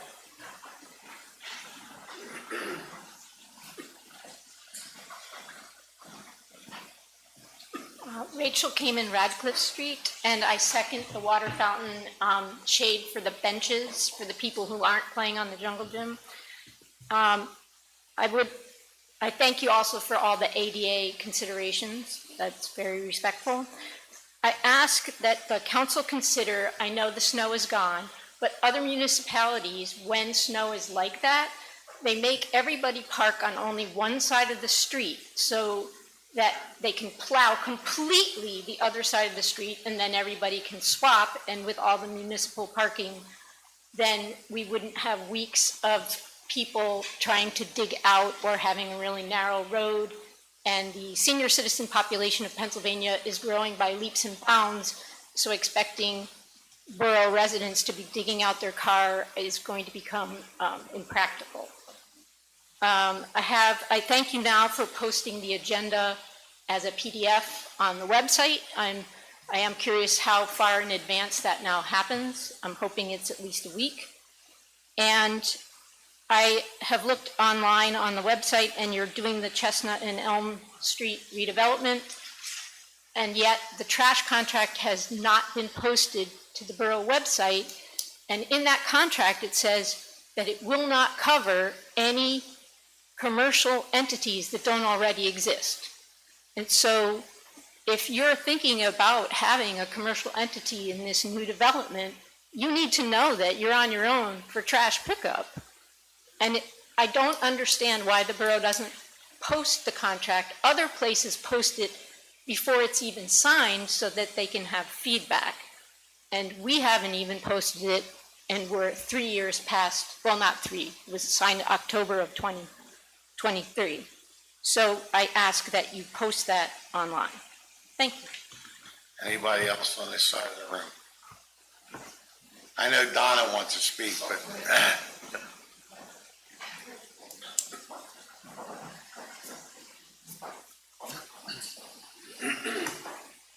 Donna McCluskey, Radcliffe Street. I'd like to thank the borough for providing land over the past 12 years for our community to grow their own food at Adams Hollow Community Garden. We are very grateful to council for this partnership. And while I'm in full agreement for a consolidated fire department, I would like to go on the record that I am not in favor of the proposed location. I have to agree with the folks that spoke beforehand.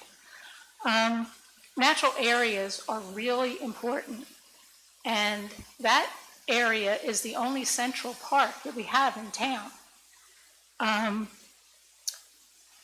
For people to go out and commune with nature and take nature walks and forest bathe, it's important for our health and for our wellness as a whole.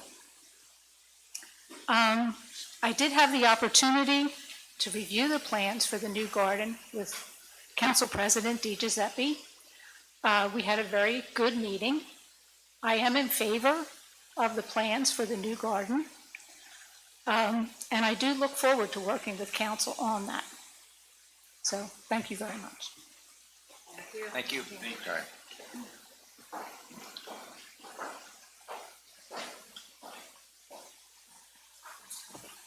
Hi, my name is Bill Pez. I live on Pond Street. I'm going to be brief because I'm sure there's a lot of people that have some input they'd like to provide. I'd like to make a suggestion and then have a couple comments. The suggestion is maybe if the borough's established a separate email account, an email address, so that people with questions can submit them and they could be forwarded to the engineer. And also if people have suggestions, they could do the same. It might facilitate communication. But I want to say, I am so damn proud tonight to see what you guys are doing, the work that must have gone into this, the planning that went into this, and most of all, the vision. And it's not just vision, because we're not just talking about a vision, right? We're not talking about a plan. You're going to do it, right? You're going to implement it, and that's exciting. You know, I take kids sometimes to Holland, Pennsylvania for St. Bede's soccer programs and St. Bede's flag football programs. And when our kids get out of the car and they look at that complex, the lighting, the park, it's beautiful, and they're a little bit awed by it. And to me, it's extremely important that our kids feel the same sense of pride that we have in other neighborhoods. And that's going to happen. I think it's going to facilitate the opportunity. I think more kids are going to want to play sports. I think more parents are going to want to coach or supervise or run a snack bar, because that's the way those things tend to happen. I also believe, and everything I read about, and I've done a little bit of reading about community development and community revitalization, is that the better things look and the better they're lit, the more pride people take in their community, the more pride that young people take in their community. And I know when we did the first dock, people said, well, what's in it for me? I don't have a boat. I think that story has now been written. The story's been written about why Bristol Borough gets so many grants. And Kurt, don't tell the other towns, right? Because I know you do that sometimes. And I know the other towns tell you, why can't we get the same amount of grants? We got the mayor from Uneville here.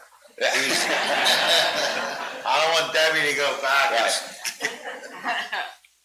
But I think we've got a proven track record that when you give Bristol Borough money, they know how to implement it, and they use it, and they use it well. And I think that's important, and it becomes a bandwagon effect. So I think that's very good. Also, if you don't have a child, or you don't want to skate along the bike, or ride your bike along the bicycle path, or anything like that, you want to say, what's in it for me? What's in it for you is that when people come to town, when people are looking for a home, and they see a state-of-the-art community garden, and they see a track that's brand new, and they see basketball courts and a jogging path. And the thing I like the best about this is that it transcends the entire town. You guys are impacting every neighborhood. That's right. And that's so important. And when people come to town, they're thinking about investing, they're thinking about buying, and they see all the things that are taking place, there's no question what the outcome is. People want to buy, property values go up, people want to fix their own homes if they're staying here. It's just an overall plus. So I know there's going to be a lot of questions about things you have to tweak, and that's why I think maybe if people have an opportunity to send you an email and say, here's a suggestion or here's a question, because I heard some good ones tonight already, that's good. But the overall plan, congratulations, you're hitting it out of the park, and I'm very proud of what you're doing. So Thank you. Thank you. Anybody else on this side of the room? Steve, you want it? Okay, I was gonna hold you to the end. I want you to. Tony Buccia, Pond Street, I live next to the park. What I would ask engineering to do with the park, I think everything's great when you design lighting, especially at Pond and Wilson. Design the lighting so it goes into park overflow for myself and my residents, like right in my living room. So make sure that, I would like to make sure it's designed into the park. And also, I don't know if there's any fence planned for that section. If there is, probably make it at least 5 foot. I know my other residents would appreciate it so the kids aren't hopping over it. Other than that, everything's great. Thank you. That playground's right in his yard, just so you know. Hi, my name's Taylor DeClement. I live on Farragut Avenue. I'm a relatively new resident of Bristol. It's my 3rd year living here, and I love it so much.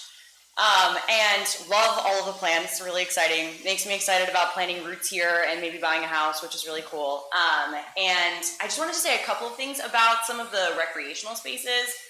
With the proposed taking away one of the basketball courts, I walk my dog past the community garden every single day, and those 3 courts are definitely used pretty often. And I think that taking away one of the courts kind of maybe shows the kids that we don't care about them as much. I'm a high school teacher in Philadelphia.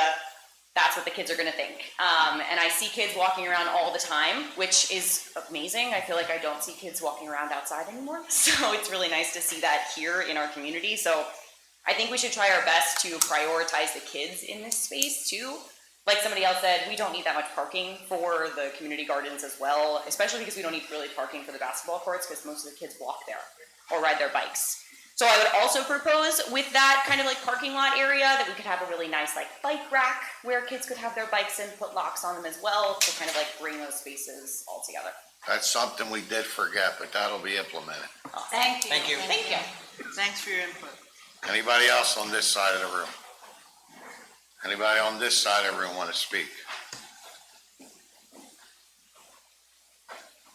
Thank you. Hi, I'm Shay Chilella. I live on Adams, or on Porter Avenue, which is off of Adams. Our backyard views the basketball courts and the gardens, that open field. There, from my fence of my backyard, there's literally a strip of land this big. Then there is the Adams Hollow Creek runoff that concreted area, unless you walk that path and you come over a little berm, you're not gonna see it, but there's a 10-foot runoff that's concreted from the Adams Hollow Creek. Then there's another 10 feet, then there's the path. Then there's another approximate 15 feet, then there's the basketball courts. There's approximately 500 feet from my backyard to the Delaware Canal, and approximately 500 feet from Jefferson Avenue to Adams Hollow Creek. I don't know the size of the proposed fire station, which again, I am in support of combining. I'm just not in support of it in the application, as it will be in my backyard literally. I don't know what kind of footprint that is going to, even if there's already those impervious spaces of the basketball courts and the garden that you would, utilize, and some of that is paved with the parking lot that's already there. I don't know what this is going to look like, and that's what makes me nervous, but it is literally my backyard that we're looking at. We're talking about the lights, we're talking about the noise, we're talking about the sun reflection, the shadow reflection. I mean, if you're talking about a 35-foot building that is 20 to 30 feet from my backyard, you're literally going to be looking into my pool while I'm on my deck. And without having any definite information from the council on where exactly it's going to be, which I understand why, and how it's going to be designed, which I understand why, this is very upsetting. I've lived there I've lived in the borough for over 30 years. My husband's lived here his whole life. And we love our house. We love our backyard. We love looking at. I can literally have a conversation with somebody on the basketball courts if I raise my voice just slightly louder than I normally talk. So I'm really, really concerned about using this open space that is beautiful, and there's, the overflow from baseball, kids play on that field there. Just taking walks, and it's just a really nice open space area, and I understand our limitation on places to go, but again, I have a list of issues, like, there's supposed to be a 10-foot environmental wall between residential areas and any other commercial or business-like sectors. I don't know how to apply that, or if you're going to apply that based on the area that you're in. Could you have to be 100 feet back from the Delaware Canal, plus you have the Adams Hollow Creek? Like, I just don't understand how that your building is going to fit there. The traffic, the lights, the engines, the sirens. How loud is the fire siren? Well, it says, again, according to my research, that it's going to sound like a jackhammer is going off in my bedroom when the sirens go off. I'm not looking forward to that. My home thing is not going to go up. It's going to go down because I'm going to be looking at a fire station. So more information sooner is appreciated than later. And I just feel like the public, we had that whole Save the Garden, which was preempted too soon. Whoever started that, I don't know, wasn't involved in it, just knew it happened. Ralphie shut it down early, said, we're too soon, we can't talk about that. But now, is this our opportunity for the public to say where they want to? I shut it down.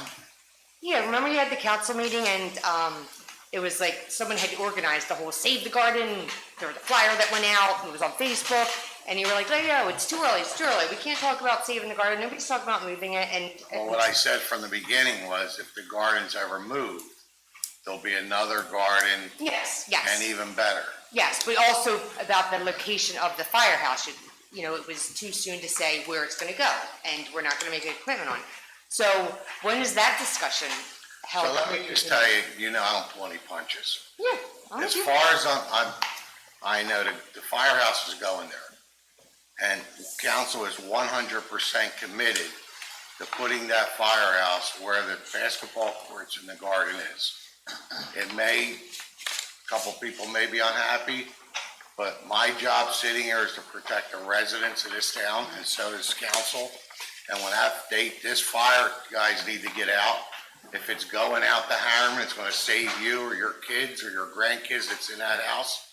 I want them to get there as fast as they can. I'm not worrying about going around Jefferson Avenue, but right now they're running from number 3s or they're running from Wawa, they're going in different directions. We need a state-of-the-art facility, just like we did our Public Works building and everything else we have accomplished in this town. It's for the betterment of the residents of this town. I understand. You don't want to hear a siren? I don't know what to tell you. But when that truck goes out, it's only going out because there's a fire. You're not going to hear any noise. All these firehouses are in residential areas right now. You don't hear people, when these guys go to a fire, they're not using sirens. They got their lights on to get there, but when they leave, you'll hear it. I mean, number 3's been on Swain Street for years. That's just in nature. People that live on Garden Street hear the train go by. I can hear the train go by, so Okay, believe so me, knowing we're that not there's gonna be a going to fire station right change- there, I'm gonna hear What I'm that trying to too. say to you is, I'm not gonna sit here and sugarcoat it. I got We're you. not gonna change anything because we have people that are unhappy. This firehouse is going to be built for the next 100 years, generations to come. And it's going to get built, believe me, no matter what we have to do. I understand what you're saying, and I get And it. it's So not- why wasn't let it me said just from the finish. beginning that that was the location? It's not Ralph's decision where it's going. It's not council's decision where it's going. Right there. The firemen are recommending that location, and I'll have Steve explain at some point before we're done why. All right, maybe because of the location of the center of town, but why wasn't it said from the beginning? We're going on Jefferson, that's where we're going, there's no discussion Well, about we it. still don't know we could put it there. There's restrictions on the ground. All right, what's our second option? What have we There are no researched? second options. I mean, we talked about this. So we We either talked do it about there Warren or we Snyder's don't. ground, but when there's kids going to school in the morning, it's so congested, what do you do if there's a fire? We talked about the park. It doesn't work over there. We talked about the parking lot at the train station. They don't want to give it up. We approached them. So tell me another location that we can go on. No, I'm just asking, Okay. then this is set, there's no way around it, once you guys jump all through whatever hoops that has to be jumped through for governmental Once we get, licensing. the day we get clearance to build this firehouse, it's going up. Okay, and we'll be notified beforehand? When we get clearance, yeah. Yeah, so I can know when construction's gonna start right behind my house. Well, it's not right behind your house. There literally is 10 feet, 20 feet from the path. I can throw you a ball from my yard, I know. so, All right. Well, I Just saying. appreciate your comments. thank you. Anybody else want it on this side?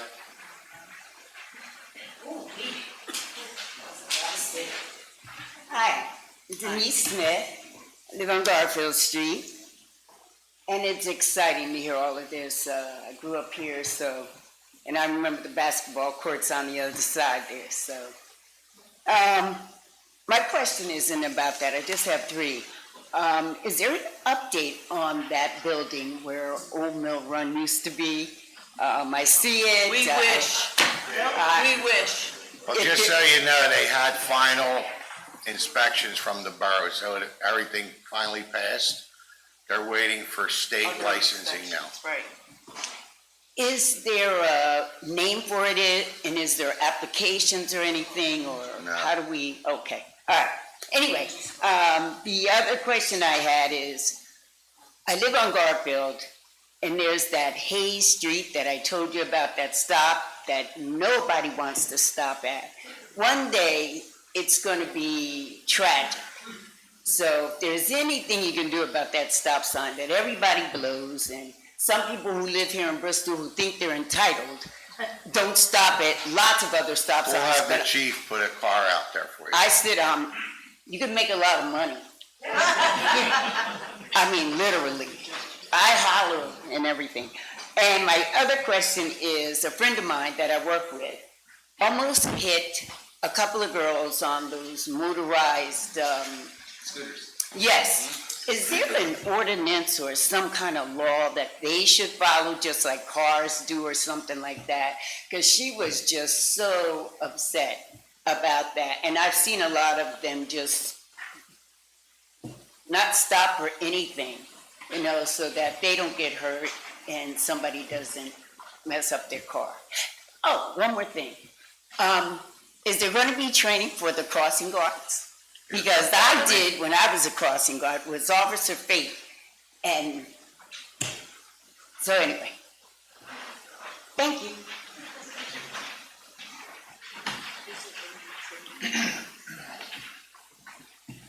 I've worked, live in Brian Gasper, I live on Mansion Street. So it costs $6 million for this. Are we using grants for that, I assume? No, No, it's right all now gonna we're come out of gonna budget. use borough funds. Okay. Because I know we're operating on budget deficit. Is that already incorporated in the budget, or is that gonna be prolonged? It'll be taken one time, it's one-time expenditures and taking revenue from some money that we have to pay it. Okay. There won't be no loans or anything. Got it. And then for the courts, I recommend that we should do a multi-purpose courts. We can do, like tennis, pickleball, volleyball, shuffleboard. I know there's a couple companies out there that can manufacture them, if that works with you guys, or who does that, but, okay. Thank you. Anybody else on this side of the room? Steve. Nobody? Can I ask Kurt a question with regards to the garden? I couldn't tell in the pictures, what's the surface of that the gardeners will be walking on in the walkways in the new garden? We consulted with our landscape architects who've done these in the past, and they're recommending it's a wood fiber mulch. Now, would that be a problem for elderly people and moving around in there? As of right now, they're on blacktop, so it's pretty secure. Yeah, no, it's been used before and it's been successful in its use. As Ralph said, there's going to be ADA accessible facilities in that path that runs the length of the garden. It's almost the same stuff that's in the playgrounds. Correct. And the other thing is the fence that's going around, I saw it's a 6-foot fence. Is that going to be secure for that area? I think right now they have a 10-foot fence maybe. Is it? The gates are gonna be operated with either a key card or something that the garden people need to let us know how they want. Right now, I think it's a padlock. It might need to be higher though, right? I mean, The fence? the height of the gate or the fence. I don't think it needs to be higher than 6 foot. I think that's pretty high. We'll talk about it. Yeah, chain link comes in whatever height you want, so. I'm just thinking about security with kids climbing over. I don't know if that happens where they're at now.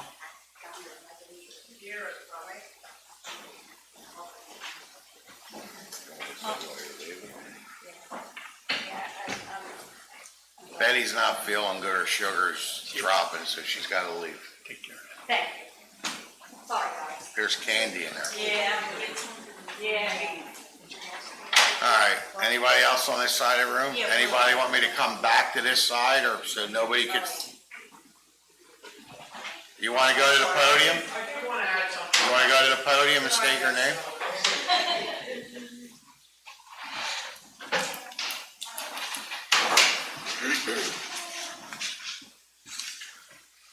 My name's Paul Stillwagon, Radcliffe Street. So I did want to say something about the fence. It's 6 foot is not high enough. But the fence that Amtrak used, I believe is 6 foot, but it has a curl on the top. Yep. And that would deter, it'd be a deterrent, I think. Or, I don't want to say barbed wire because it's so ugly. Never But gonna. something that juts out, you know, because 6 foot's not high enough, and 8 foot, what are we at now at the tennis courts, 10 feet? 8 foot. At the where? At the garden, Yeah, that's 10 feet? we're not putting that up. No, I It's gonna know. look like a prison.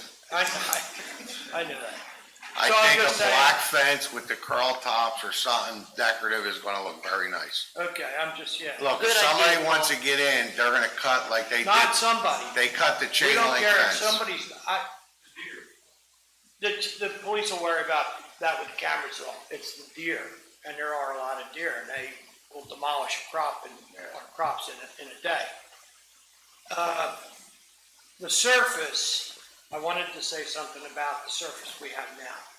The blacktop has given us an extended growing period because it keeps our soil warmer. We grow late November, we're still growing. So that is important. I'm not saying blacktop our garden, but it was a helpful part to that garden. It gave us more time to grow, so. I like it, you know, it's bigger. That second spot you have for an expanded part of the garden, you may be able to throw additional courts in there, because we won't need it. And we certainly don't need that size parking. Well, if you don't need it, the garden could be moved forward and there could be another court back there. That's fine with, I don't care If we about that. need it.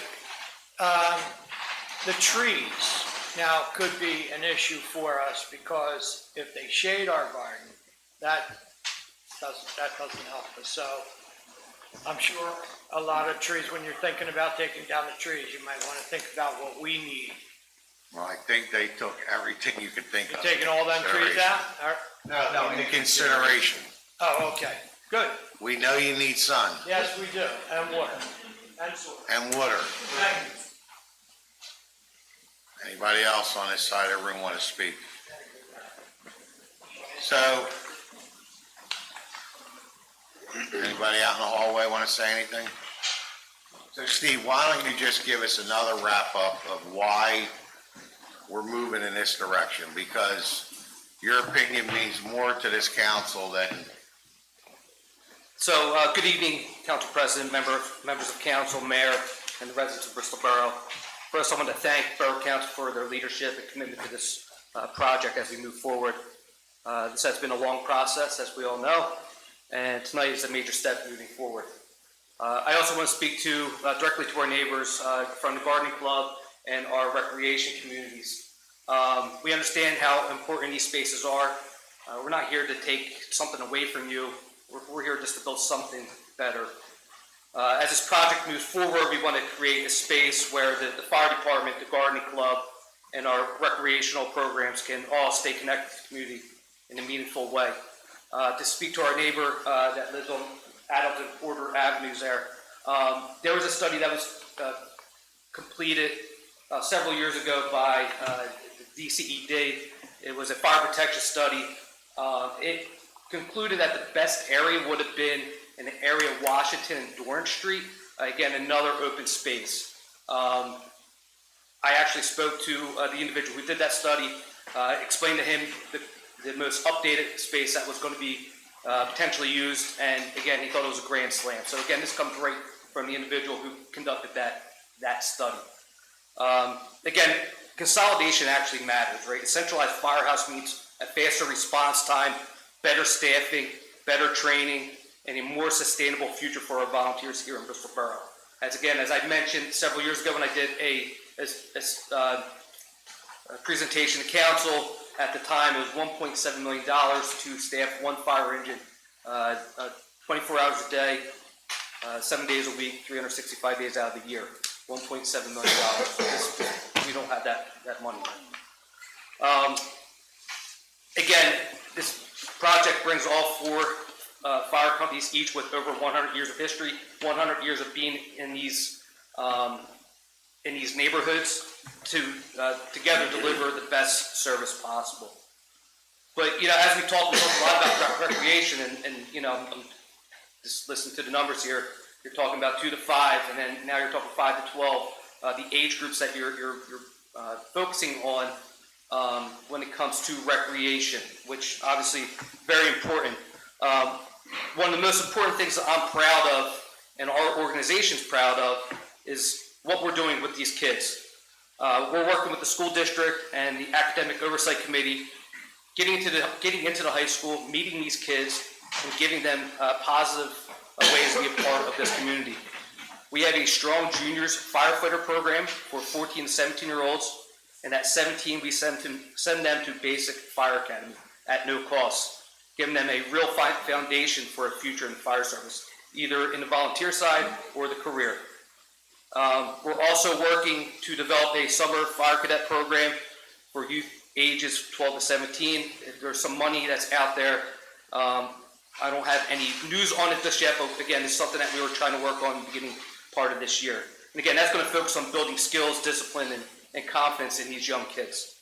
And we're also partnering with Chief Moores, the Bristol Borough Police Department, and Judge Ciccoletti to provide meaningful community service opportunities that helps guide young people in a positive direction. So there are the things that we're working on, and we're very thankful for the investment that you're putting into not even just recreation, gardening club, but fire department also. So that's what I have. Thank you. The problem is, Steve, everybody thinks it can go somewhere. I don't think nobody realizes what's involved in the response time. That fire on Darn Street the other night, if we didn't get there and the wind was blowing the other way, you may have taken the whole row out. So they were very fortunate. I know the chief was there within minutes, but we still had to get trucks there, and it took a little bit to get, the response time was quick, but it took a while to get trucks to that fire. I would say your response time could be even quicker. As AJ has mentioned before and Chief has mentioned before, fires double in size every 30 seconds. I don't want to use that tragedy as a springboard to anything, but you have modern components for building with the old wood that's underneath of it.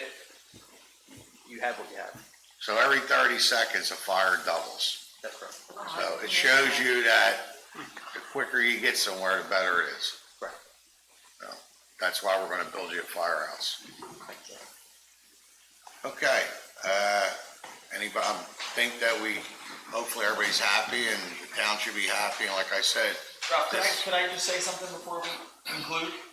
I just wanted to say, first of all, I absolutely appreciate literally everyone that spoke here tonight, because this, in my opinion, is a true community meeting, right? In the sense of we have many people that have absolute legitimate interests and legitimate concerns about a project that we are very proud of, but also aware of, the impact that it's going to be having on our community.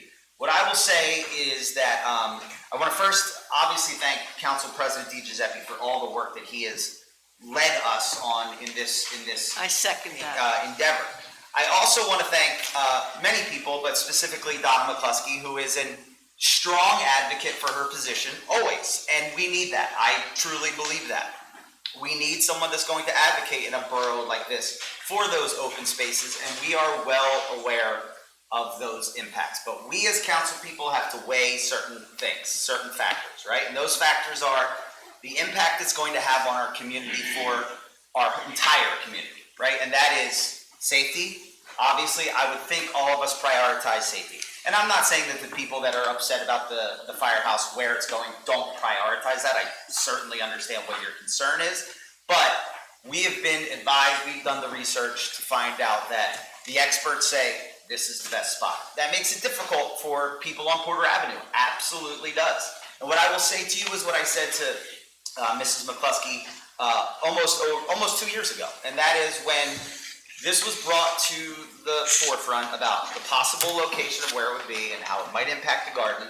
I said, what I can promise you is what I will always do and what this council will always do is what we think is best for the community. And that is the biggest promise that I'm going to make. And on top of that, I will promise you that if you are going to be displaced, that your garden will be built before anything else continues with this firehouse. And those are promises that this council has made, and I think we're proud to say that we're following through with them. There are definitely people out there that I understand they're going to be disappointed in where this is going. But these are decisions that we want to make because we are elected to be here to do that, right? They're not always easy decisions. But what I think we've accomplished tonight is public safety, unbelievable investment in recreation, a state-of-the-art garden. Is everybody getting everything they want? No. To me, that's usually pretty good government, when it ends up where we're just trying to find the median place where we can really do what's best for our community. It's not always going to make everyone happy, but I think we found a really good common ground here, and that's my opinion. Lorraine, you have anything? I just, I hope everyone realizes how hard, and I know people get upset with me for saying thank you to people, but Ralph DiGiuseppe has worked tirelessly for this. I'm sorry, that's, people have to understand that this is not an easy job. He has a lot of communication with state representative, with Congress, with just everyone, and he always gets us money that we need, and he always has the best interest of the whole town. Look at this town today. It's 100% better than it was, 10, 20 years ago? And I don't know who could sit here and say we're not in a better position than we were 20 years ago, like way better. That's all I have to say. Do you have anything? Yeah, yes. I think we have a good problem. Us sitting here as council, community, we all have vested interest. We all want the best for this town. That's a good problem to have. How we get there, hey, we have this way, we have that way. But as long as, and I've always said that since I've been here, as long as we stick together and we can work through it, we have a good problem. We're talking about advancing the town in terms of recreation, in terms of parking. We're talking about, these are good problems to have. We're not talking about things that we need to fix that are so detrimental. No, we're talking about improvement. And how we're gonna get there, yeah, there's gonna be some conflict, there's gonna be this, but we all have the same vested interest. We want the best for the town. That's a good problem to have. And I'm just so happy that I'm sitting here to hear tonight the improvements that are happening in town, especially with the playgrounds. I have 2 young children, they're 10 and 8.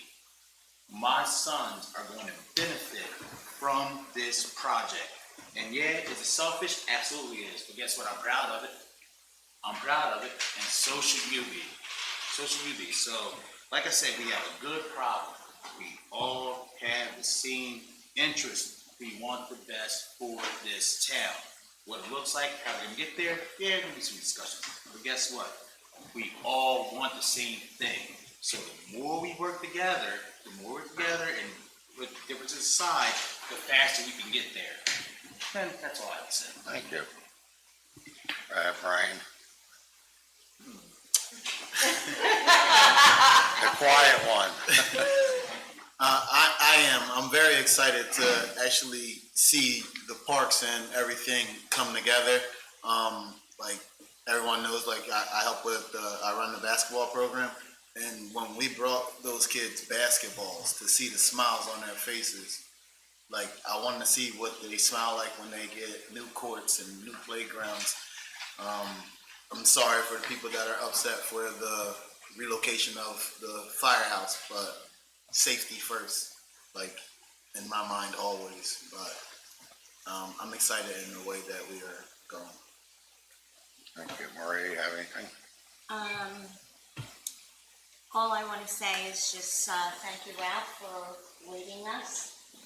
And I'm actually honored to be sitting here with this group and to see all the hard work being put into what's happening in this town. So I'm very honored to be sitting here. Thank you. Louis? Yes, I have 2 things. One, I was very happy when I'm watching Channel 6 News the other night, and they featured Fink Forest for their 70 years in business. It was nice to have a local business and that kind of promotion. The other thing I wanted to mention is, and Elisa is my neighbor, and I know she pushes for trees, and I agree with her. But it's always a difficult subject because somebody will say they don't want a tree because it goes in their sewer line or lifts their sidewalk up. But we need trees, and on Sunday, April 26th, from 2 to 4 p.m., they're going to celebrate Earth and Arbor Day at the Bristol Friends Meeting House. And this is rain or shine, and I'm going to have their poster posted on our website to promote the trees in Bristol, and we always try to consider them, but sometimes we lose the battle, but we're going to keep pushing for tree-lined streets in Bristol Borough. Thank you. Bert, do you have anything? No. You could be. So before we conclude, I just want to say the logo that was created believe it or not, was created by my wife. First thing she did for me in 25 years. Oh, you better watch it. Oh, my God. And she used a little help from that guy AI, but when I came home, she should, well, there's nothing wrong with that. You said that's the only thing she's done For for you. politics, I said. Oh, no, you didn't. Where you were gonna But sleep she, tonight. nah, it's all right. She's But gonna it's a stop good- I think it's a baking, great logo. cooking, cleaning. It's done. I think it's a great logo that says our town, our future. And, I think it is our future. It's our kids' future, our grandkids' future. And I think it's something that we definitely need to keep moving forward on. And, let me just make sure there's nothing I'm missing. What's your wife texting you? No.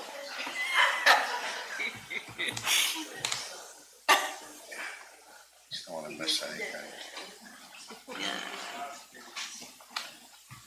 You guys know about the street sweeper starting.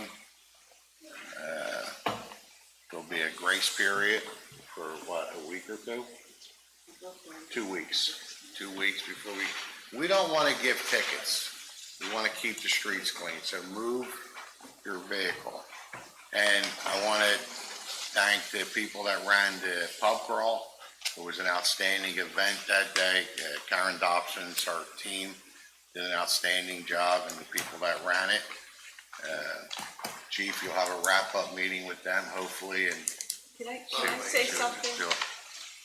Also, the accident that happened on Pond Street had nothing to do with the pub crawl. It was not somebody that was involved in the pub crawl. Just wanted everybody to know. And the last thing is Elm and Chestnut Street, just to bring up to date on that bid should be coming in. It was postponed twice. It should be in I think the RDA is this Thursday? Yeah, I think it's this week. I think it's Thursday where the bids will be coming in for Elm and Chestnut Street. So with that, I'm always available. If anybody needs to talk to me about anything, it's easier to, instead of going on Facebook, all these, and commenting. If you want to get the truth, just contact me or call the borough manager or any council member, and we'll be glad to sit down and talk to you. With Can we that, adjourn the I meeting? need a motion to adjourn by Lorraine, second by Maria. All in favor? Aye.